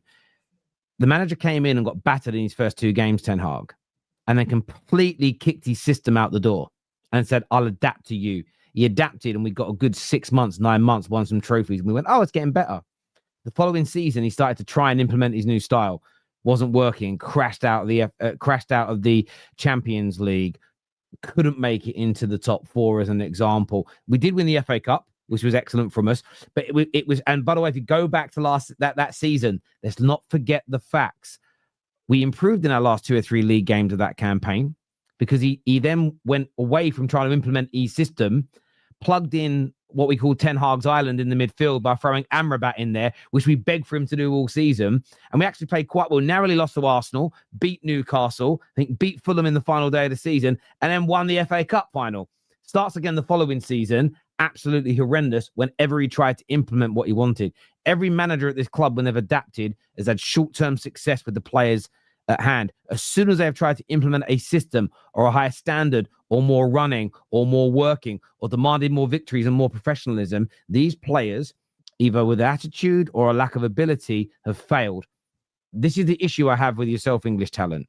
And you're a nice guy in your super chat, but this is my issue, and I think it's why Man United fans end up getting into fights and arguments, is there is no balance, there is no nuance. Everything is always feast and famine, massive polarization. It's like the political world right now. You know, it's extremists on the left, extremists on the right, where most normal people are in the middle and want to have honest conversations with each other. No one is suggesting that Amorim isn't a problem right now. No one is suggesting that it isn't plausible that if Areola came in, we would see the win percentage go up from around 20-odd%. It could jump to 40%. It could jump to 50%. It could jump to 60%. But what would that do in the short term? You'd get this instant hit of adrenaline. We're winning more games. This is amazing. This is amazing. But if we don't have the right structure, we're not pulling in the right direction, these players aren't willing to work as with previous managers. If we adapt to begin with and then go, right, guys, we've adapted, we're getting good wins, fans are kind of happy, but we want to go to the next level. And these players again are like, well, I ain't doing that. I don't want to work that hard. I don't have the mindset to work that hard 100% of the time for every single game. We'll then start failing again. How do I know this? I'm not Nostradamus. I'm not more clued in than you. We have the carcasses of 7 failed managers before us to look at and to assess. And we all know this to be a fact. History repeats itself if change isn't implemented and sustained. This is in every facet of life. This is my issue with these conversations. Why is it that Man United fans want to keep having the basic conversation? Why is it always just butter on toast? Why can't we go for a bit of marmalade? Why can't we go for a little bit of smashed avocado? Why can't we do something a bit more sophisticated?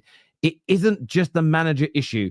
Everyone who's saying that, and said it's all the same YouTubers that said it about all the previous managers, they've been wrong 100% every time about what would fix the club.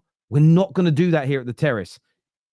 I'm not having it. I don't care. If we're going to be honest, the real answer to all this, what's the real problem, is sporting direction, really. Because you just said something there, Terry, which made me think the managers we brought in adapted, and then when they tried their thing, it goes wrong. But why have we what we haven't tried is, why don't we get a manager whose their thing is good with our players? You know what I mean? That is their thing. Like, their thing isn't I have to adapt and change. Their thing is, this is what I do. But I think what I'm saying is sporting. It's sporting direction. Yes, but that doesn't work though. That doesn't work for us because we've had all these managers with different directions. The squad's a Frankenstein. Yeah, so the squad isn't built for any one style of play. But I'm talking from Ineos going forward. I like everything Ineos done, barring Ugarte in terms of players, right? So I think right now we actually have a base for a manager who's got a thing to suit that and take that forward.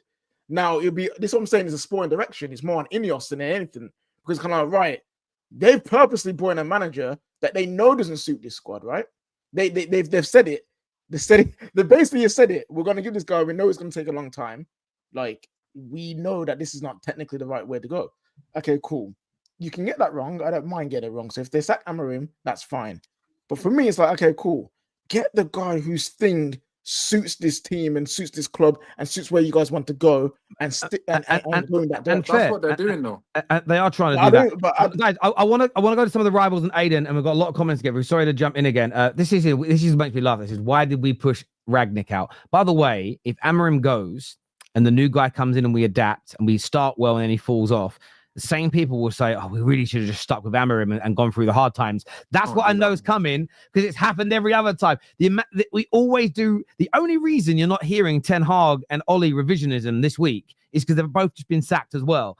Kojo, you've been here a long time, obviously a Chelsea fan and a rival. What do you want to come here and say, my bro?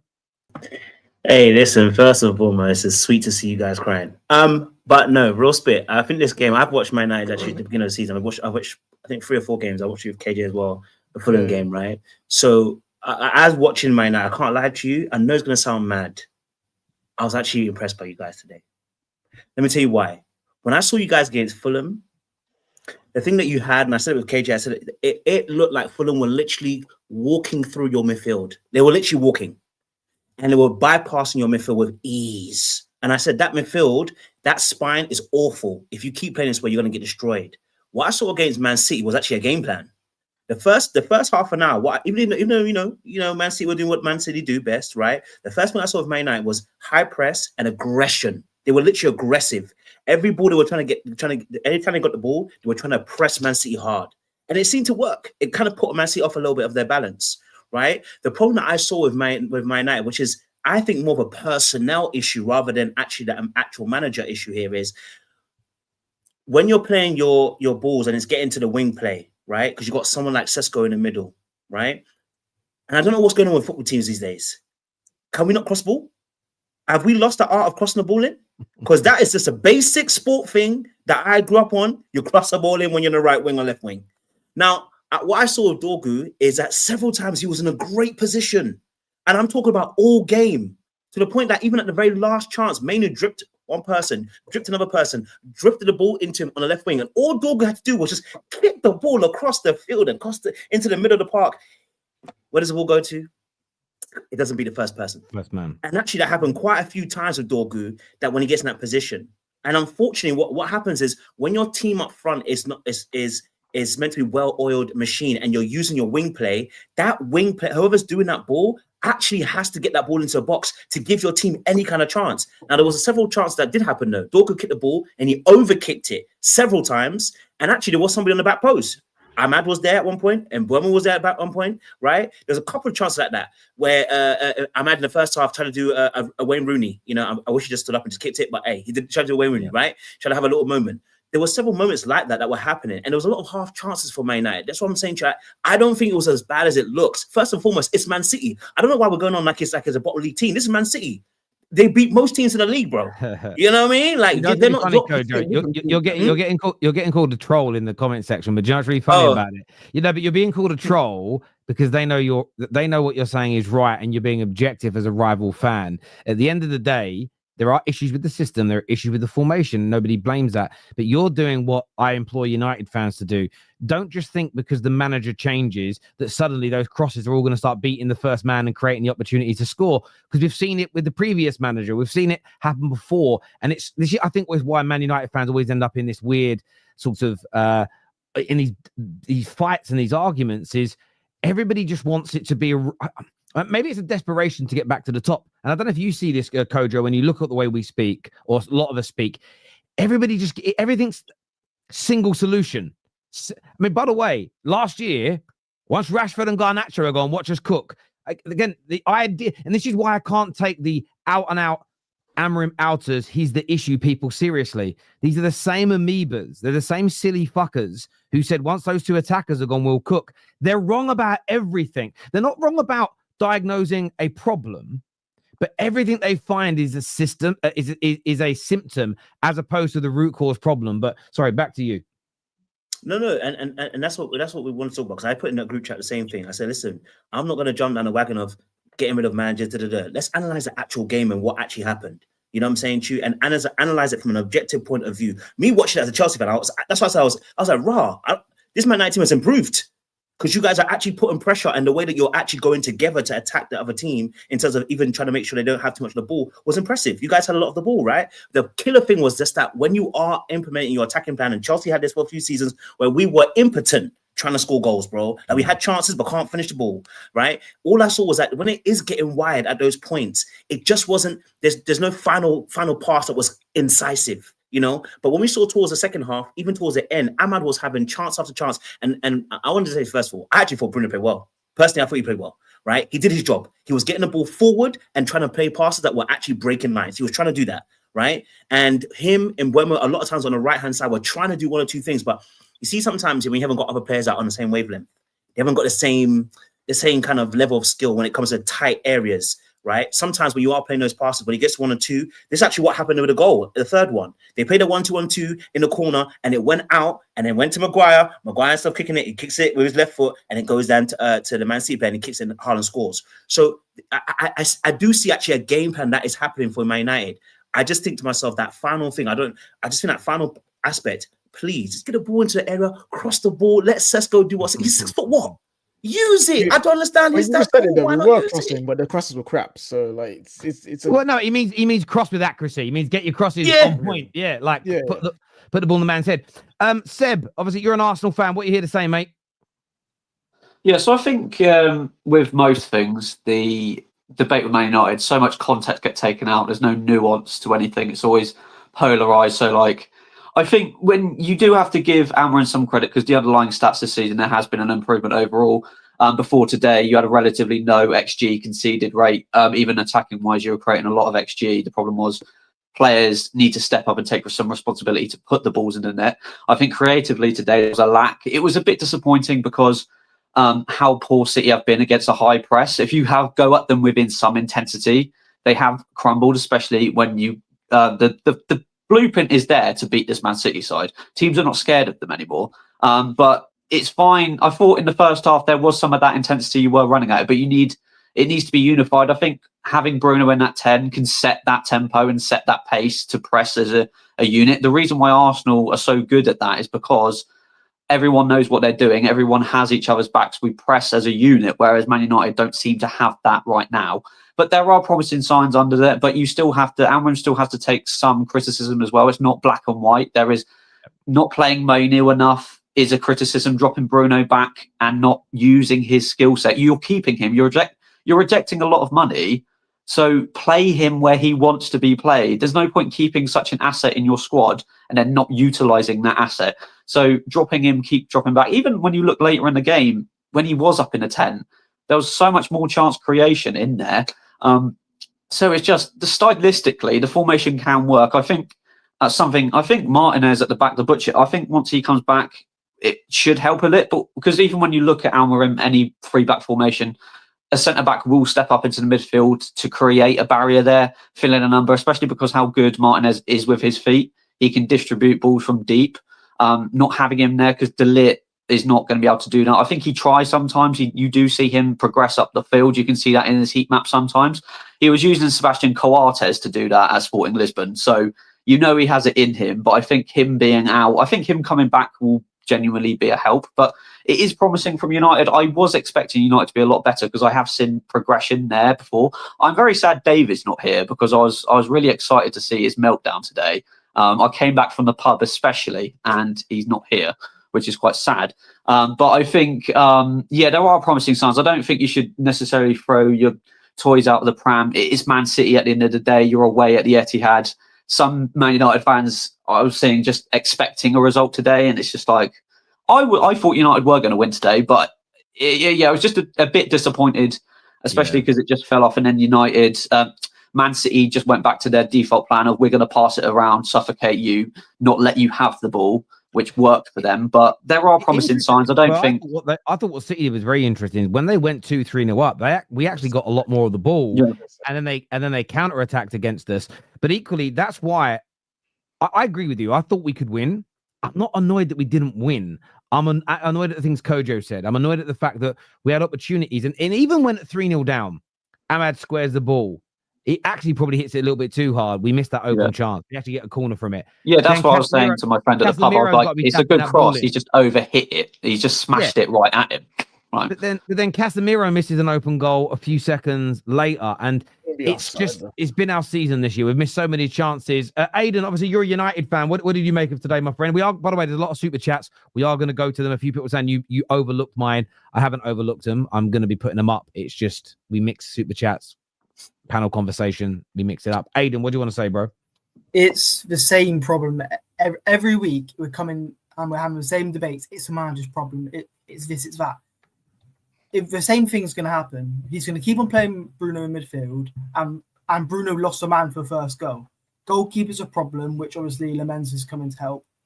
But we can't cross the ball to Sesko. He's sat in the middle. He's waiting for the ball each time, and it just goes over him every time. The only good cross was in Mbeumo. I can't remember what minute, but it was in the second half.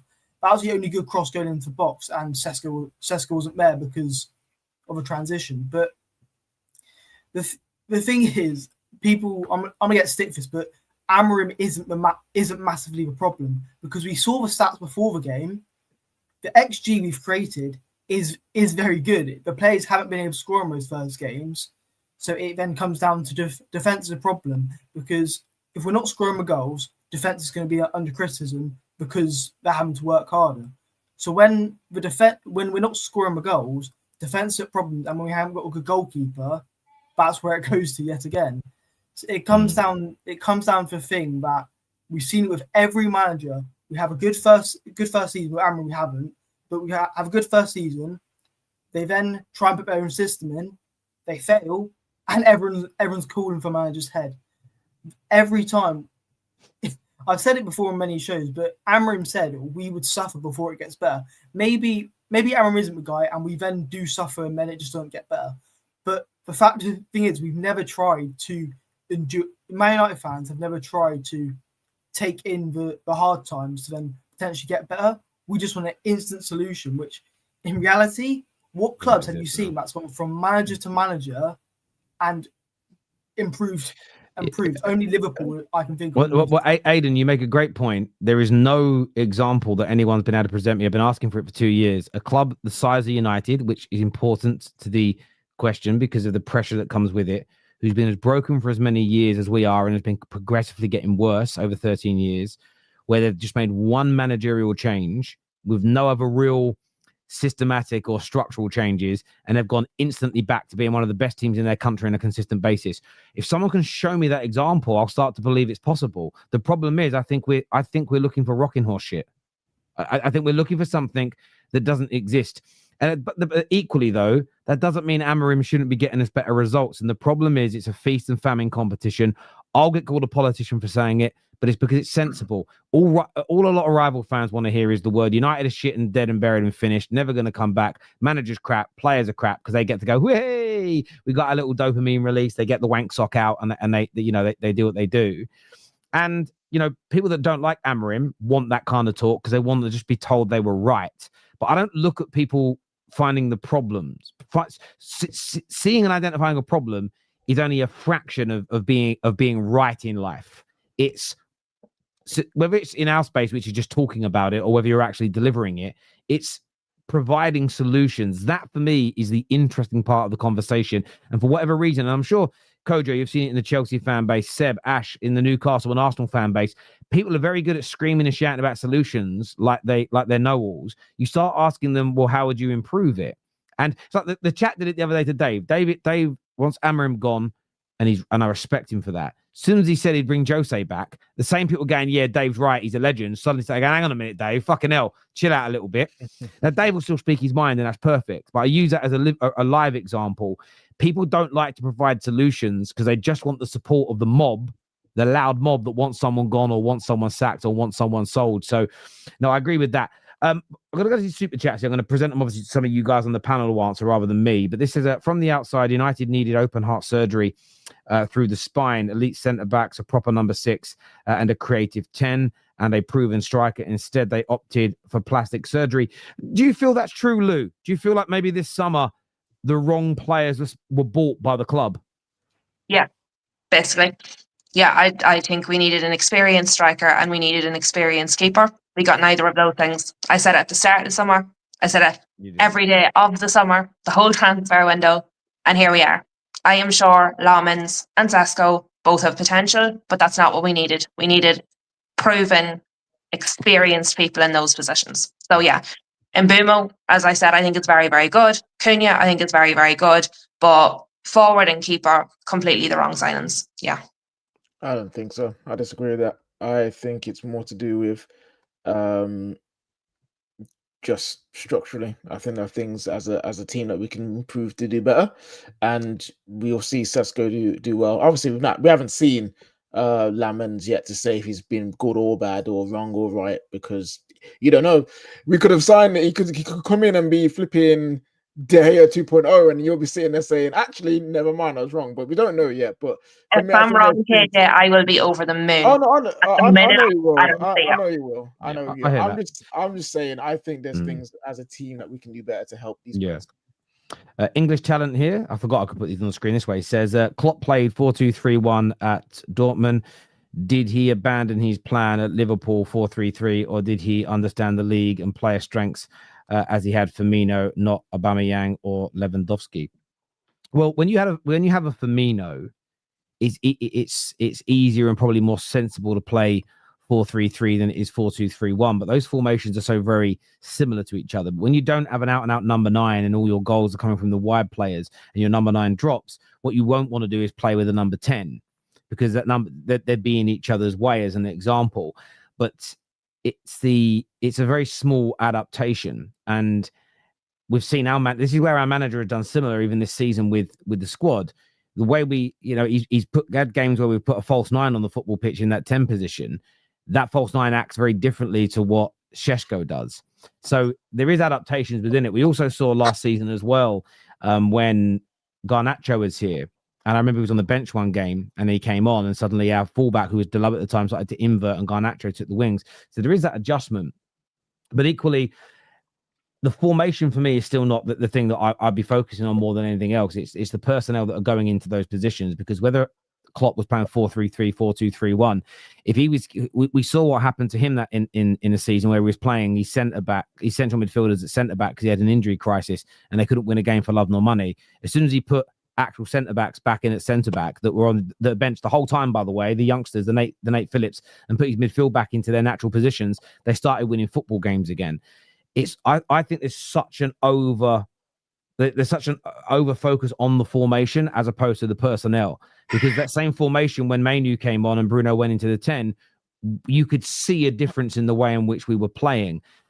Am I against changing it? No. Again, I'm not married to it. I think people spend like I said earlier, I literally heard Gary Neville say the most stupidest thing I've ever heard from a commentator. You know, the way Ruben plays, the middle gets outnumbered unless a defender steps up into the midfield. And that's just not right to put a defender in midfield because that's an abnormal place for them. All I ever hear him talk about is how amazing it is in the modern day game that footballers can invert into defenders can invert into midfield. And I sit there and go, hang on a minute, that doesn't even make sense to criticize one for having to invert and not the other. It's just stepping up. So yeah, listen, Klopp's a better manager, by the way, and a more proven manager, but I think the formation focus is crazy. Ginger Bish here says, I am trying my hardest to keep faith. I want Amorim to succeed, but a point a game isn't going to cut it. Club screwed Amorim by not addressing the midfield. Ruben Amorim has also just spoken as well in a press conference and said, and I'm going to give this to Ash as an outsider talking about this, but he has just said that I am going to paraphrase slightly, but he said, I am not changing my philosophy. If Ineos want change, they must change the man. Fair enough.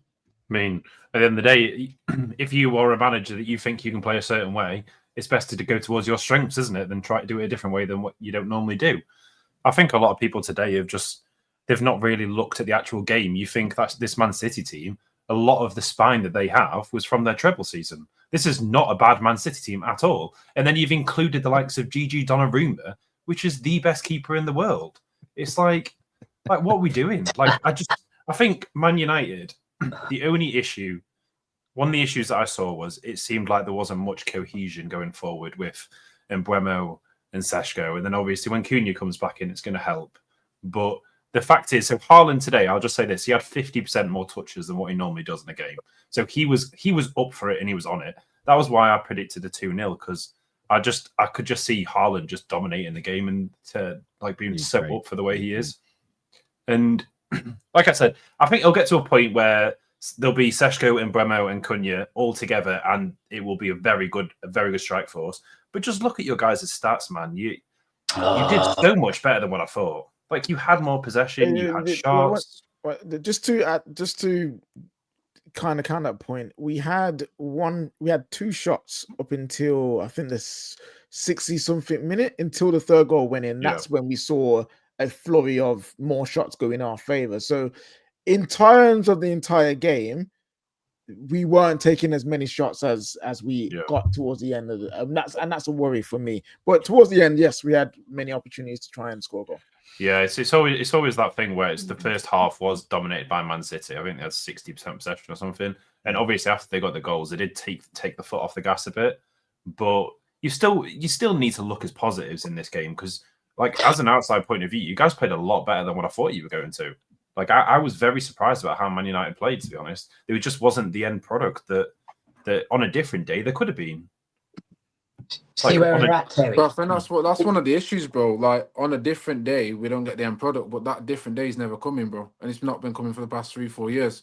You know, it's just empty sperm cells, bro. Let's just be honest. Like, we're not Jaffers, bro. Jaffers. That's basically, yeah. It's been our biggest issue all season, not scoring goals. English talent here says Klopp had Campo and I think it's Mkhitaryan in the Bundesliga and Salah and Mane in the Premier League as wingers. Adaptation is part of your job. Ruben fouled like Villas Boas. Look, adaptation is there and an important part of the team. There is absolutely no doubt about that whatsoever. At the same time, I find it hard to look at that, because would Klopp, this is the issue. Klopp took over a Liverpool team that almost won the league, had been 4 or 5 years of FSG rebuilding it, and then it took him 2 or 3 years to genuinely get them to a level that was considered title challenging worthy. Amorim may not get that time, and Amorim may never be anywhere near Jurgen Klopp's level. But it's very important to not paint a picture that he didn't take over a club in a situation that's as broke. And the reason why I think it's important to provide the context isn't about protecting Amorim. Again, that's what a low IQ dickhead is going to do. It's about understanding where Man United are. Because I think what's really important is to not delude yourself into thinking that new manager comes in and we massively improve on a consistent basis forever. Why? because we're in a very unprecedented situation for a club of our size. It doesn't happen very often that you fall off to this level and just turn it around that quickly. There isn't a single example in the history of football of that happening. Not in the post, so not in the kind of Premier League last 40 years of my life, maybe further back. I've been asking for it for 2 years and not one person. Remember, I offered to pay people's mortgages for a year if they could find me an example of that. Still, no one's provided me that example. And the reason why I say that is never about, because I said the same thing about Ten Hag. This isn't about Amorim. And if you make it about Amorim, you're just lying. I said it about Ollie. I said it about all these managers. It's the fact that we are still broken. And I think that you can get rid of Amorim today and there may be a knee jerk. There may be a spike. We may get a better win percentage, but we're not going to get back to where we want to be quickly. And I think that's really important. Now, if Klopp would have taken over the day that FSG came in, I'm not saying he wouldn't have got them back to winning the league, but I don't think they're in a Champions League, a Europa League final and a Champions League final within a couple of years. A big foundation was built over a period of time, which, by the way, still wasn't good enough for Liverpool fans, barring that one Brendan Rodgers season where they almost won the league. And I think it's important to remember that the good times are not just around the corner. And we spoke about this earlier, English Talent FC.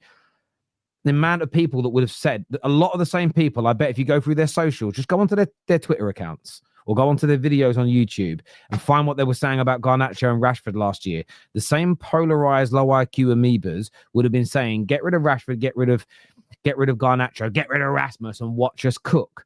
They're the same people saying, once Amorim goes, we're flying. They've been saying it about players and managers at this club for 5 to 10 years. It isn't that they're wrong about individual problems. Their idea for the solution is wrong. And that's where the conversation should be amongst fans, in my personal opinion. Solutions, not just what's wrong. What I hate the most about this team is the lack of passion. This is a derby game and you are 3-0 down. Go tackle someone and get a red card, do something. Don't get red. Don't get red. What I love about that comment, do you see that a lot, Lou? Do you see this where, and this individual may not be a hypocrite in this, so I'm not saying the super chat is a hypocrite, but you'll get some fans that will say, go on, just go stick a tackle in, shout, moan a little bit. Then you'll get a player, and I won't name one of them because it will make a lot of people upset, who has a bit of a whinge, shouts and moans, and people are like, calm down, we'll go down to 10 men and make it harder. Or I bet if Bruno went into a crunching tackle and got sent off, people would be like, he just wanted to get off the pitch because he was embarrassed. Like, if Bruno went into a crunching tackle, I would lose my life. I'd be checking for aliens to see if he was abducted. There is no way that man is going in for a crunching tackle. Let's not tell lies now, okay? This is true. Janet. No, Janet, I don't think sorry, it's hypocritical either. Because I agree with that comment. I'm one of those passion merchants. I'm one of those get in, stick about and get fucking sent off. Or if we're not going to win anyway, at least fucking leave something on one of them. But I don't think that's the same as having a cry and throwing your hands in the air and going, oh my God, I made a bad pass and you didn't get on the end of it. Oh, terrible. It's not the same. So no, I don't think it's hypocritical, Terry. Thank you very much for asking me. Those two things are hypocritical. What I think is hypocritical is people sometimes ask for that passionate behavior, and then if they get it from the wrong person, they get angry. I think they're asking for a specific type of passionate behavior, the kind that helps you win the game and makes the other team afraid, not the kind that makes you want to say shut up. No, I agree, and I think whinging and moaning is part of it, but getting sent off is not going to help you win a football match. No, getting sent off won't help. But I mean, you can. Yeah, I think Roy I used to watch football instead of playing it because I would be sent off every match and lose the bat. I don't think shouting at your teammates is inherently bad. And the reason why you're playing well, but I think it's you're the one making a bad pass and then shouting. David a lot, right? This is going to upset David a lot. But Roy Keane used to shout at everybody when we were winning and when we were losing. And some will say it does help, some will say it won't help. I think we have this thing in life, and sometimes we do it with winners. If like a winner does something, we're like, well, that's what helps him win. But if someone isn't as good, but they do it, it's like, you shouldn't. And I've never really agreed with that per se. Yeah, I agree. But yeah, no, I don't, because I just don't. I think that in life you have to judge people on their actions, not based on who they are, what success they've had as of yet. If somebody converts to Christianity tomorrow and they want to start living a new life, they've obviously on day one, they're building up all the good deeds they've done and the clean way of living. It can't be like, well, you're not a saint yet, so you can't fucking behave that way. It's like, well, it's going to take some time to become a saint, But to become a saint, you got to have the right behavior. You You're can't be called clutching out at for the right everything. behavior until you get there. So I do think that's really important. You're clutching important. at everything to make excuses. No, you're about to go, David. Can I just say one thing, and then I'm not going to interrupt anything No you say at problem. all. I won't even No call you problem. negative. But since Harry did bring Bruno up, I said before I didn't like some of Amorim's comments, that I didn't think they were showing good leadership. And I said it before about Bruno. And I think Bruno has come out in the past and said, this is how I play. People don't like it. I don't care. I'm not changing. And our manager has now come out and said, this is how I play. If people don't like it, I don't care. I'm not changing. And I'm not giving an opinion on that. I just find the parallels very interesting because that is the leadership in our club at the minute. Yeah, that's what angle you look at. To be fair, I mean, I've got to add my 2 cents on there because respectfully, again, there's nothing wrong with stubbornness if it works. There's nothing wrong with stubbornness. There is something wrong with stubbornness if it doesn't. But the reality is, what are they stubborn over? And whether you agree with their ideology or not, if that's what makes them get the best out of themselves, then from an objective standpoint, not a subjective standpoint, you have to go, are you stubborn with those standards for yourself for you to be better? Okay, cool. Then you have to go, well, what performances are you pulling out from a player standpoint? Has Bruno been our most consistent player, doing everything he has been since he's come for us over every other signing we've had in random teams, random systems, different managers? Has he failed off? No, he hasn't. So yeah, you can pick. I think it's a nitpick when you look at the majority versus the minority. No, I agree. I agree with you. This happens to Arteta a lot. So Arteta did something as a bit of a joke where he got a pickpocket to come to like a work event and like pickpocket the players, and he made a little bit of a flippant joke that, yeah, this will help you on the football pitch. People turned it into what a joke. I'm like, bruv, nearly every business in the world hires close-up magicians and pickpocketers at corporate parties. Another thing Arsenal have done, they got ridiculed for it last year or the year before, where they have like one of their rooms at the training ground, they put pictures up of like important moments throughout the season to keep everybody inspired, and it was looked at as cringe. Liverpool have now added it. Now someone said, but Liverpool wins, so they're allowed to do it. I don't subscribe to that notion, because if Liverpool doing it is part of their winning process, for you to get to that level, why would you not mimic and copy and take the things that winners do to get there? I just never quite understand the slagging. We have that. The slag. Yeah, I don't get the sort of slagging off of doing the right things to get to the top. I don't understand you know, people do it with Bruno. Bruno whinges and moans and it hurts the team. I see other players in teams that are doing well that whinge and moan. Their team does really well. So my conclusion is the whinging and the moaning probably doesn't really hurt the team too much or improve it too much. I think we make too big a deal of it personally. It's irritating when you're terrible, though. Like, it doesn't. It's not the reason we lose a match, Lou, but when you're losing and you're angry, that's it, Lou. It's irritating. Lou, but you're being honest. You're being honest. It is annoying. I agree with you. But people don't speak the truth like you. They try and turn it into something bigger than it really is. So they try and make it sound like Bruno whinging is they try and make it into this sort of smoking gun, this catalyst for our problems. And I think it's a massive exaggeration. I'll give you an example. We all thought Man United, like our players are like, didn't all of us think this when we were younger? Rivals, answer me this. But please be honest. Don't just, because I'm the host, don't just like say it. There was this image that United's players didn't misbehave, didn't get in scandals, didn't piss around, because Fergie had Manchester on lockdown and our players behaved themselves. I mean, and then it turned out Rooney shagging grannies. Oh no, I saw that all the time. That's very true. You know, all these things are going on. All we were good at is stopping it from getting into the media. And secondly, we carried on winning, which means going out drinking and shagging your brother's wife doesn't necessarily equate to your football team is bad. But it's this, when you have a team that's doing badly, and then it turns out a player's gone out and done a bit of drinking, or a player's been having extramarital affairs, like that's why we're losing. And I think, you know, how often do we do it to Pogba? The way Pogba dresses, the way Pogba acts, the things he does on socials, that's why we're losing. But it isn't, because Man United, we didn't have social media when we were at our pomp, but we had players doing all kind of madnesses on and off the pitch. You know, Lee Sharp and Incy with a little funny handshake and dancing on the pitch because we were winning league titles. No one cared. I don't think those things make you a better team. I don't think they make you a worse team. I think we over-egg them personally, is my view. But they say smiling is the reason why we lose now. Like, we can't smile anymore. I hear you. It's just a simple case of, you know, people want to have their emotions, how they feel, expressed by the players in the same moment that they are, and it jerks them. You know, I'm using some bad terminology tonight. Do you know what it is? But I think it's about if you like. It's about how you feel, though. We know this in life, right? We all know this to be true. It isn't what people do. Most of the time, it's who does it. And we all know that. We see it in the political world all the time. Politician A, we know it's all been tested. They go onto the university campuses and they'll read a quote and say it's from Trump, and people are like, that's disgusting. And they go, actually, it was Obama. And they go, well, no, I kind of get where Obama's coming from. And we see it all the time. And I've done it on the Football Terrace. I literally did it on Straight Facts. Two guys that hate Arteta, I read things out that Pep said.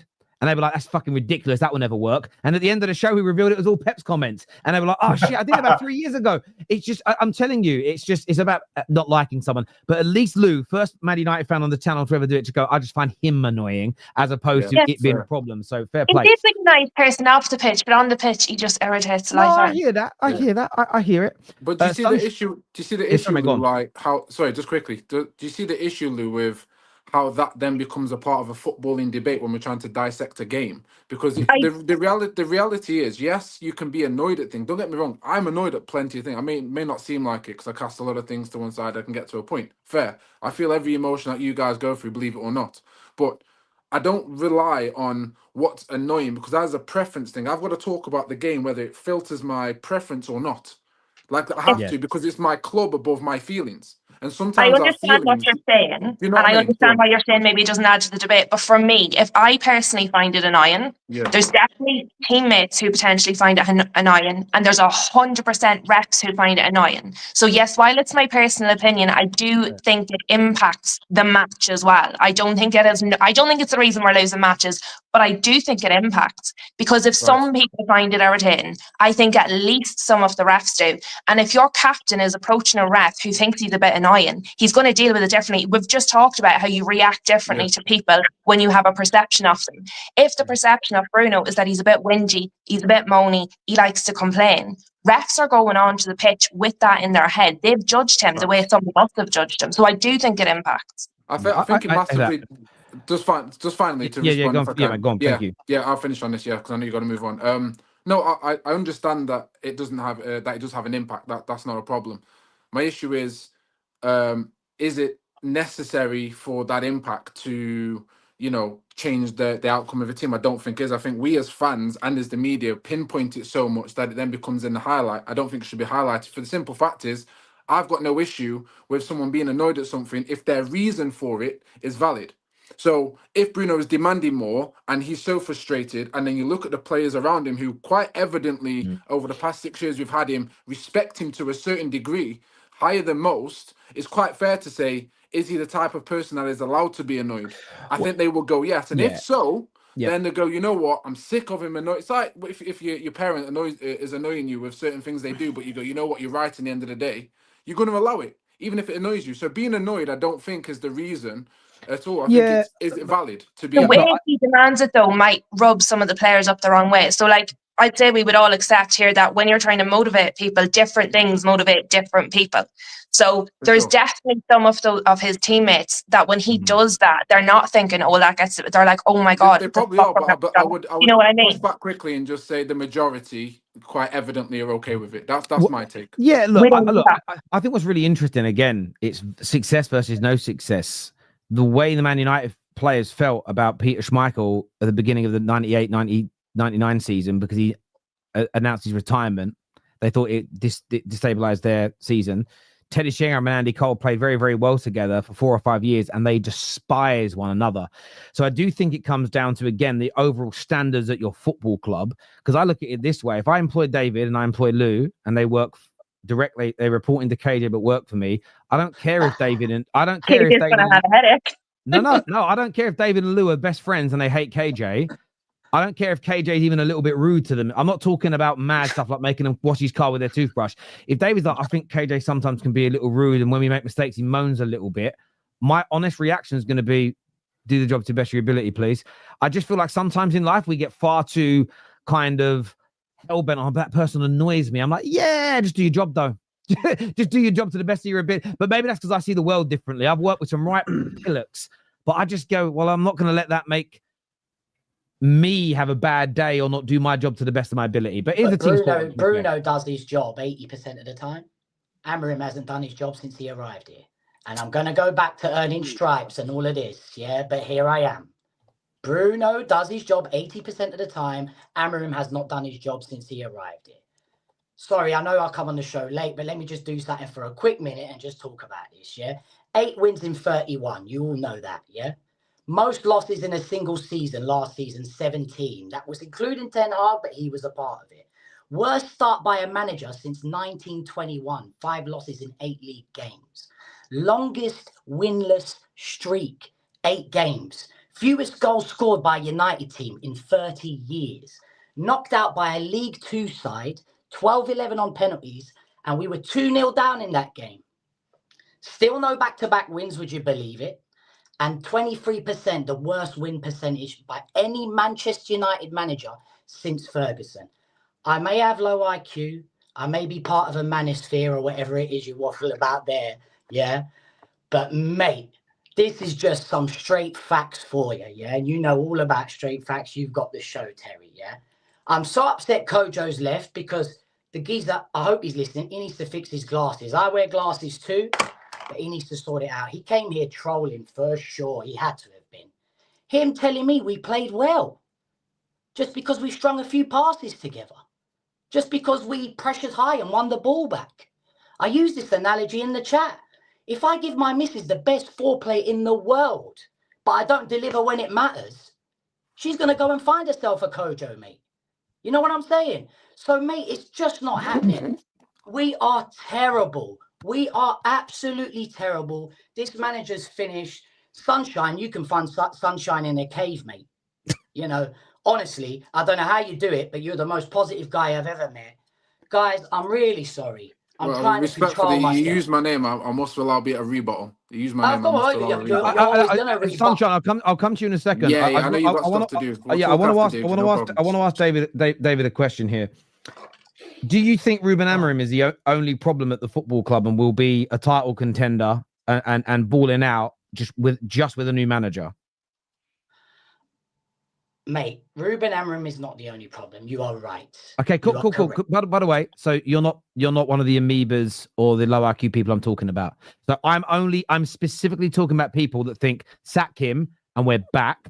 You're not one of those guys. So on a real level, sack him so we don't get relegated. That's what I hear you, and I'm anything you've heard me say is not about you. I'm literally talking about people that think. But I did want to. I hear you. No, but I just want to specify so you know. Okay. I asked you that question not as a loaded question, just so you understand that I know you don't think that. I know you view things interestingly. I want to ask you about the players, Dave. Yeah. What players in this squad do you think will become exponentially better under a new coach? Who are the guys that you want us to kind of build around and keep? Because we all know we've got issues with players. Who are the guys that you think Amorim's really hurting in this squad? That's a great question. I don't think the new manager will come in and change the system, and straight away I think the players will look better. Now, this is not me saying we're going to go and win the league or get top 4. No way. I'm just saying at least we'll stabilise and be in the top 10. That's all I'm saying. And all of these players will look better. Kojo said earlier that Dorgu got into so many positions, but if he can't cross the ball, if he can't deliver the ball accurately, that's not on the manager. That's the manager's player. The manager signed Dorgu. So I don't understand. He's identified that player, and that player, he's got 2 left feet for sure. He works hard, bless him. And I came on here a month or so back saying he's the new Evra. Cool, blimey. I need to stop being emotional. You know what I'm saying? But to answer your question, I think the new manager that comes in, straight away, 4-3-3, Main all of a sudden looks better in midfield because he's got a few people to play 1-2s with. Because in a 2-man midfield, Maynard just can't do it. He's not good enough in a 2-man midfield. Straight away, instead of managers improving certain players, a change of system will stop us being relegation fodder, because that's what we are. I hear you on that. The only thing I disagree with on the player element there is Ruben don't sign the players. Wilcott and co do. Like the managers are the way the club is structured. He'll get to pick off a list. He isn't the one scouting and demanding the recruitment. It's very much done by Wilcott, Barada. That's the way we're structured now. And I think it's important to remember that, because you might like the next manager and some of the signings are bad. It won't be predominantly on him. Like, we have structured the club that way. That's the only thing I'd challenge back on what you said. That's the only thing I would say. Go on. No, I'm done. I agree with you, but we did agree a little while back that he's had a say in what players he gets, right? So the way the club do it is this: the scouting team, the club is in Barada, Wilcock, and Vavel. They set the agenda of this is who we're going to sign. We're signing this type of player. So the manager doesn't get to decide that anymore. A list is created, the scouting is done, and then a short list is made, to which Vavel and Wilcock and Barada essentially say these guys make the threshold of being good enough. The manager then gets to pick off that list. So he does have a say, but he doesn't go, he isn't able to turn around. He doesn't have a veto, for instance, like Ten Hag and Ollie had, where they can go, right, we've got these 3 players for you. And Ten Hag went, no, I don't want them. I want Ugarte. No, I don't want them. I want Rasmus Højlund. He doesn't have the veto. I just think it's important to understand the structure of it. So, because For example, just a quick one. He wanted Martinez in goal. He got Lamens. You know what I mean? Like I think he even wanted he wanted Donnarumma as well. He wanted Ollie Watkins over Sesko. But obviously he didn't get that. So I wouldn't necessarily always look to Amorim for signing, saying like it was his. Like, I don't think that would be fair. Has he been supported enough though, KJ? Has he been supported enough already in this? I mean, we didn't expect Man United to spend this money this summer, did we?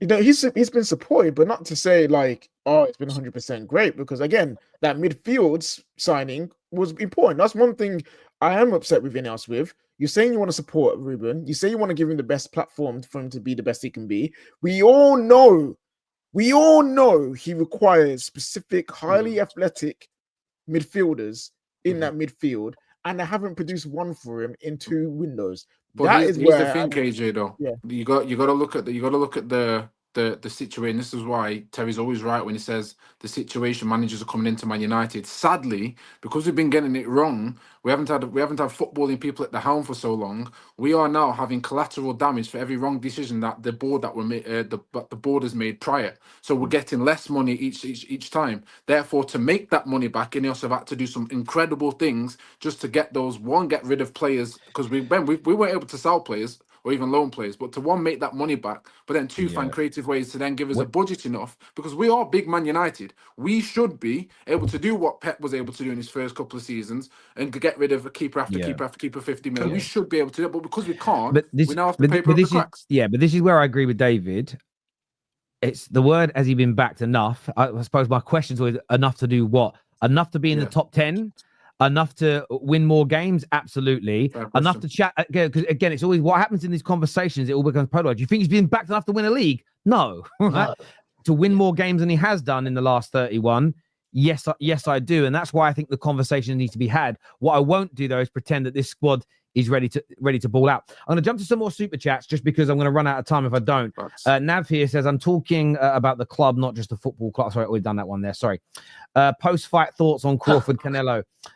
Terence Crawford is this generation's GOAT. The only person that can challenge him for that is Alexander Usyk. Better than anybody else in this generation of fighters since Mayweather. Yes, Canelo slightly past his best, but he was just fantastic last night. Absolutely brilliant on every level. Arsenal here, rivals and banter aside, honestly, Amorim's system of formation is not going to work in the Premier League. Take this as objective observation. That's fair. I feel so bad for Heaven and Obi for making these bad decisions in their careers. Sometimes patience is all we needed. Max is looking far ahead of them. You see this? This is why sometimes I don't like Arsenal fans, because they start making it about them and say, "Bruv, it's not about you."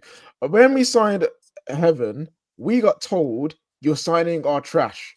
We're getting signed our trash academy player. So I don't know why you feel bad for him, because apparently he wouldn't play for Arsenal anyway. For Obi, listen, he's raw as hell. I get why he's not playing. we saw glimpses of him in last season. Cool, but the guy ain't ready to play week in, week out. Max Dowman is getting ahead of them because he's better than them. He's flipping almost generational. What are we doing here? Dowman's class. O'Malley here says profiles are more important than formation. I do agree, and like I've said a lot. Look, I've said this before. After the Grimsby game, say it again. If you're going to stick with Ruben and how he plays, then I feel like you've got to do it in the medium term, where you've got to give him 2 or 3 more windows and completely build the squad. If Ineos are sitting there today and they're deliberating in their minds, that is your decision already made up. But equally, we can't be changing complete direction. Formation can change because that isn't changing direction. I think we are too married to formations. You know, we're too married to the idea that the formation is the most important thing. It really isn't. Can Ruben do a different formation though? Because obviously his entire managerial career, he's done 3 at the back. But no, I don't. To be fair, I don't want him to change to a 4 at the back because I don't know how good he is with it. He played it twice in his first few stints, lost each time, changed it. He did it a couple of times at Sporting and won. But because his team is so much better at that point that he could do that, I'm not really counting that either. You know what I'm saying? What I will say is this: it's not about the formation. It's like they said, profiles are important. If you ain't got the profiles to do the exact role that you want people to do, change the roles, adjust the roles. That's all I need. That's all I want to do. The way that I see things, right? If you have star players or whatever, you need to be able to build a team around them and have a formation to include them at their best ability. Bruno, his best ability is a 10. And he is not getting played there. Yeah. So there's something that's clearly going wrong there. And with him being a captain, that's the thing when you say about he complains at everything. I would hope he's complaining to the manager that he wants to be put in the 10 role because that's where he should be and where you guys will perform the best. I agree with you, Ash, but we signed a whole bunch of number 10s, you know. Instead of signing that whole bunch of number 10s, we could have signed one less number 10 and signed a midfielder. Yeah. We could have got away with that for sure. Yeah. So if you got belaboring, that's where you again. That's where I then go. If let's say you're right on that, and it's starting to look that way for a lot of. That's why when we signed those 2 players, I was very happy for us to take £100 million for him and move on. And that's obviously a mistake we looks like we've made. Most of the United fans on this panel were pointing out all the systematic issues with Clear Lake doomed to foul at this very stage. Learnt your lesson. Yeah, because clearly stayed on the same point that they were pointing out. They did through 3 managers. Yeah. Sorry, I've got to speed through these. I'm really late. I'm 40 minutes late for an appointment. Managing literally requires some adaptation. He's really said he'd walk, and now they can find someone else. Sounds like he should not it. He might walk. At the end of the day, what I will say is this: where I give him respect is he came in and said he's got a way of playing. He said it will work or it won't work. You'll like it, you won't like it, but I won't change. Part of me sort of respects the fact that he's gone. I ain't changing. I'm gonna at least if he's gonna go down, he's gonna go. You know, like the sailor did on the Titanic. He's going down with that element as a man. I can respect him for that. I can respect him for it. Do you know what I mean? If it doesn't work, it don't. It don't work. Bro pulled. That right out his aggressive beard is what Ronan says here. Does Man United have a leadership group on the field like other teams do? Yes and no. We do. What you've got to remember, right? Forget Ruben for a minute. Fast forward 3 years, most of this current leadership group won't be at the club. The club will be moving those players on. You look at Arsenal's current leadership group and you think about it, the vast majority of yours are likely to, they've been here a couple of years and likely to be here 3 or 4 years more. We're just in such a different, we need what you've got, but we're just not at that point. We're just not at that point right now. We're really, really not. Bad at defending and attacking. Guys, what the fuck is up? We were today bad at defending. Today was awful defensively. That being said, we were up against the best number 9 in the world as well. Like sometimes you need. I mean, he ran the game. He was like heading it away from. This is what I'm saying is people need to really just take a step back and for a second and think this is literally the best striker in the world at the moment. And yeah, but you know it is. We've had games where we've made him look just rubbish. Yeah, but we've had games. Bro just slapped in 4. I know. No. I know against Plumbers, but he's up for it. But you know what it is. We've seen what we can. We're also coming from a place of we know what we can do, even when we're rubbish. in that FA Cup final, Haaland was doing niche. Even the one that we lost, he did niche. But So this is, I think that's what people KJ, come you're right. But this is also, we spoke about this Gyökeres Ekitike Liverpool Arsenal game when everyone's like, you know what, they're not great play. You know, they got shut down, they got nullified. When good teams play each other, I know we're not a good team at the minute, but there's the derby. It's a leveler. We know it's a leveler. It's been that for time, forever. Time immemorial is what I was looking to say. Top strikers get shut down by good teams more often than they kill them. We've lost sight of that. Torres is a great example. It's always spoke by trappy people like Carragher. Oh, you know what Torres used to do to Vidic. He did it in 1 and a bit games. They played 13 times, and in 11 of those games, Vidic absolutely pocketed and kept him silent. One and a bit, 2 matches, because I know it was a big game, where Torres, who at that point was maybe the best number 9 in the world, was amazing. That's like warped everyone's minds, and that's all people remember because they remember those standout moments. So yeah, Man United will probably keep Haaland quiet in terms of having a game like today 5-6 times out of 10, but it's those 2 or 3 or 4 games when his quality shine where he's banged in these 8, and you say 8 goals, that's a lot, but 5 of them have come in 2 games. So it's and this is what happens, and I think we lose sight of that as football fans, that it just goes that way sometimes. But most of your top players, when playing other top teams, are not always going to. There are aliens. I know there's going to be some Messi fans going, but Messi did this every time he played Madrid. Messi's not like everyone else. Messi's different. Like, come on now. I think we're done with the super chats now. Actually, we are. I know this was the last one for Sunshine. So Sunshine, how do you rate a manager who has won 8 games out of 30? Great question. I always love that question when it comes up. It's not the fact that I rate the manager. I love the question because, again, the context in which I've viewed a manager, I've always been on the stance of people who expect a manager change to have drastic changes and in terms of results. That question would make sense. I've never been one of those. I already knew if you're bringing a manager in halfway through a season into this shithole of a club with players that don't fit a system that you've already got, which we can always go back and look at the last 10 years and go, the same thing's always happening. Unless the manager changes his system to adapt those players, which I don't believe Ineos want to do because they want something long term, which means they're not going to do that. Therefore, I didn't expect a big change at all. I was actually against Ten Hag being sacked at that time. So that doesn't actually fair for me. I was against it being happening at that time. Therefore, if a manager does start a new season, he gets a pre-season, because I value a pre-season, I value a first window at least. I then expect some form of consistency. So you can't have a pile of crap on the floor and then bring, a brand new Hoover and still not expect the Hoover to get shit over it. Like, it's going to still go over it. It's still going to spread. Like, respectfully, it's not. You got to scrap the whole carpet. My son the other day, Hoover was in the garden with my Hoover because I was doing my maps for my car. And I don't know why he decided to do this. He decided I've got to buy a new Hoover because he hoovered up my dog's shit. The Hoover's broke. Say no more. Great analogy. It happened in my house. Yeah, mad. So you get my point. If you're someone that thought change manager, instant results, then that question makes perfect sense. But I've never been one of those people. So therefore, regardless of the loss win ratio, for me personally, I was already expecting a downturn because I've seen it before. So I'm looking at that saying, well, I'm right.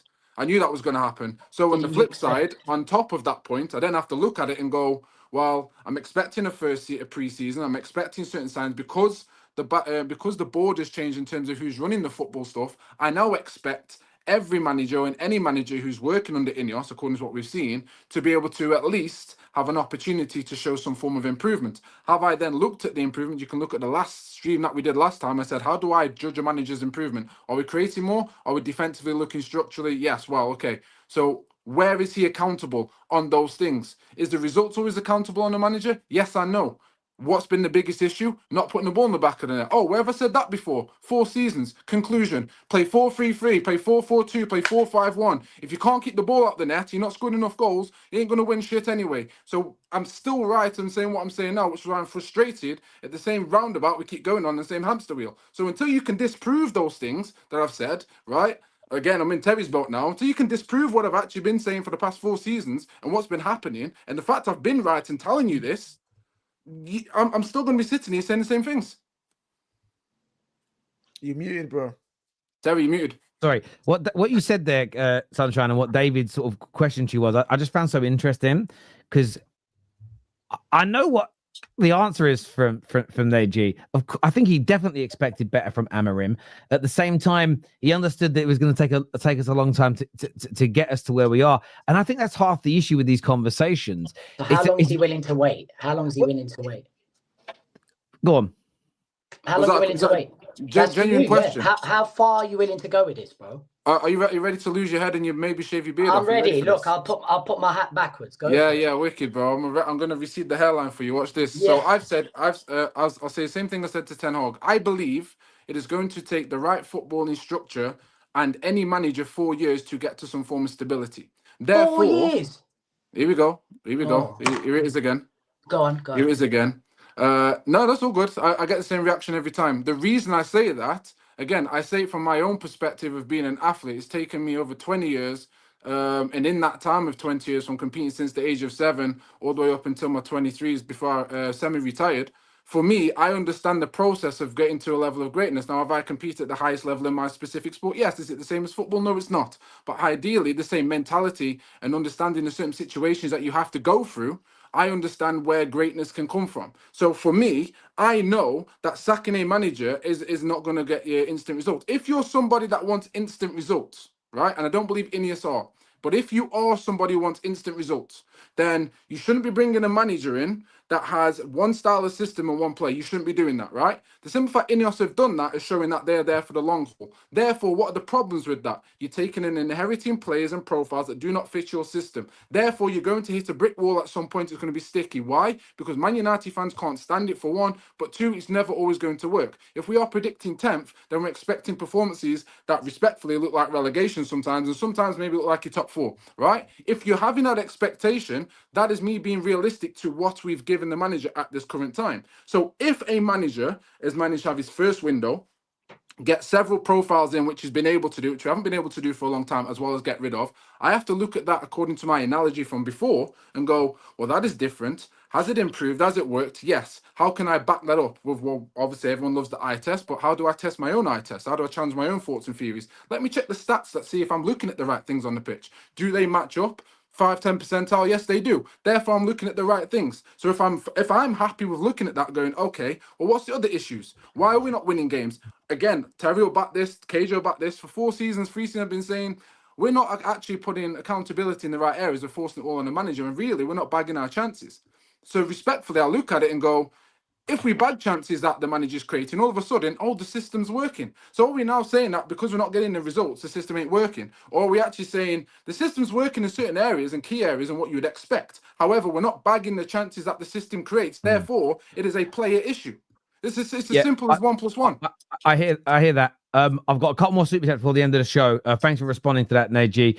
This is big up Terry and the panel. I'm an Arsenal fan here. Sell the stadium to buy players and coach before facing us next week, or else we're going to get smoke. Next week. We played you a couple of weeks ago, bruv. Yeah. You're in a time warp. Man's been on that interstellar ship. He don't know where he is. Sunshine, a manager should at least fix the basics. When Arteta came, he fixed basic things on and off the pitch, along with basic things in the squad. Started with making us hard to beat, to buy himself enough time to apply changes. I absolutely agree with that, but the basic things that you're talking for Man United to fix are not the same as what Arsenal had to fix. You had to get rid of, I had this conversation with another Arsenal fan and said, I think you need to get rid of Aubameyang and Lacazette, very similar to us, but we had a lot of profiles and personalities and characters like that in our club. However, you also have to then look at what other issues have we got for a manager to come into? I know always like this angle, I like this question, this hypothetical question. Who is the best manager in the world right now? We probably could say Pep Guardiola regardless. Ask yourself, if Pep comes into this team, does his style and system change absolutely everything? And if you look at how he's been able to, progress and do what he's been doing in this team, is he able to work outside of a board that isn't able to support him in the correct and accurate way? We've already seen Pep in his press conference talk about how incredible the backroom staff and board is. Why? Because he has an idea and a vision, but in order for that vision to work, he needs everyone on to do their job behind the scenes. I don't think even the best manager comes into this team and then goes and dominates and creates the basics. I really don't. That's why I say no matter what manager you bring in, it doesn't matter to me. What matters to me is there's consistency with one manager at least. And let's say Amorim is not the guy to bring us back winning trophies. At least he brings back stability. And then you go, right, now we've got some stability over 3-4 seasons. Then I can go, okay, change your manager. So I am pro manager. Any manager you want, I will back any manager that you pick longer than you would back them. Yeah. Why? Because I'm down for the progress of the situation rather than I'm backing a manager because I like his style and system. That's how it I is. hear that. Listen, I have run out of time by an hour, actually. I'm in so much trouble. But look, I want to thank every single person who has tuned into the show, everyone who has super chatted. You guys are absolutely amazing. We're back tomorrow morning with Straight Facts in the AM as well as Six-Sided. Until next time, everybody, take care. Goodbye. God bless. And we'll see you all again very, very soon. Peace.